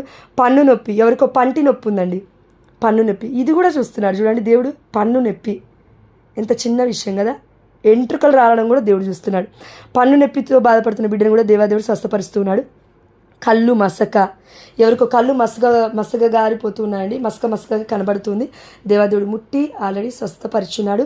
దేవుడికే సమస్త ఘనత మహిమ ప్రభావములు చెల్లిస్తూ, ప్రభావం మేము నిద్రపోతూ ఉండగా, కొంతమంది కుటుంబ ప్రార్థన చేసుకోబోతూ ఉండగా, దయచేసి ఇంకను వాక్యానికి అంటగొట్టి ఉన్నాం ప్రభా బిడ్డలందరినీ, మమ్మల్ని అందరినీ 30 60 100 ఇంకను వర్ధిలింపజేయబోతున్నందుకు, అనేకులకు దీవెనకరంగా మార్చబోతున్నందుకు, నీ పంచగాయలో మా పంచేంద్రియాలను దాచుకున్నందుకు చేతులకు నీ అమ్ముల పొదిలోకి బిడ్డలందరినీ సమర్పిస్తూ నన్ను నేను సమర్పించుకుంటూ ఈ నైట్ అంతా మేము పడుకునేది నీ యొక్క ఒడిలో ప్రభువా, ఇది మేము గుర్తు పెట్టుకునే కృపను మా అందరికీ దాయిచ్చమని, విశ్రాంతిగా నిద్రపోయి మరలా పొద్దున్న లేచి నిన్ను స్తుతించే భాగ్యాన్ని మా అందరికీ దాయిచ్చమని మా నాథుడైన యేసుక్రీస్తు అతి పరిశుద్ధమైన నామములో మరి తల్లి మధ్యస్థ జపమాన మాత మధ్యవర్తిత్వ ప్రార్థన ద్వారా అడిగి పొందుకుంటున్నాము మా ప్రియ పరలోకపు తండ్రి. ఆమేన్.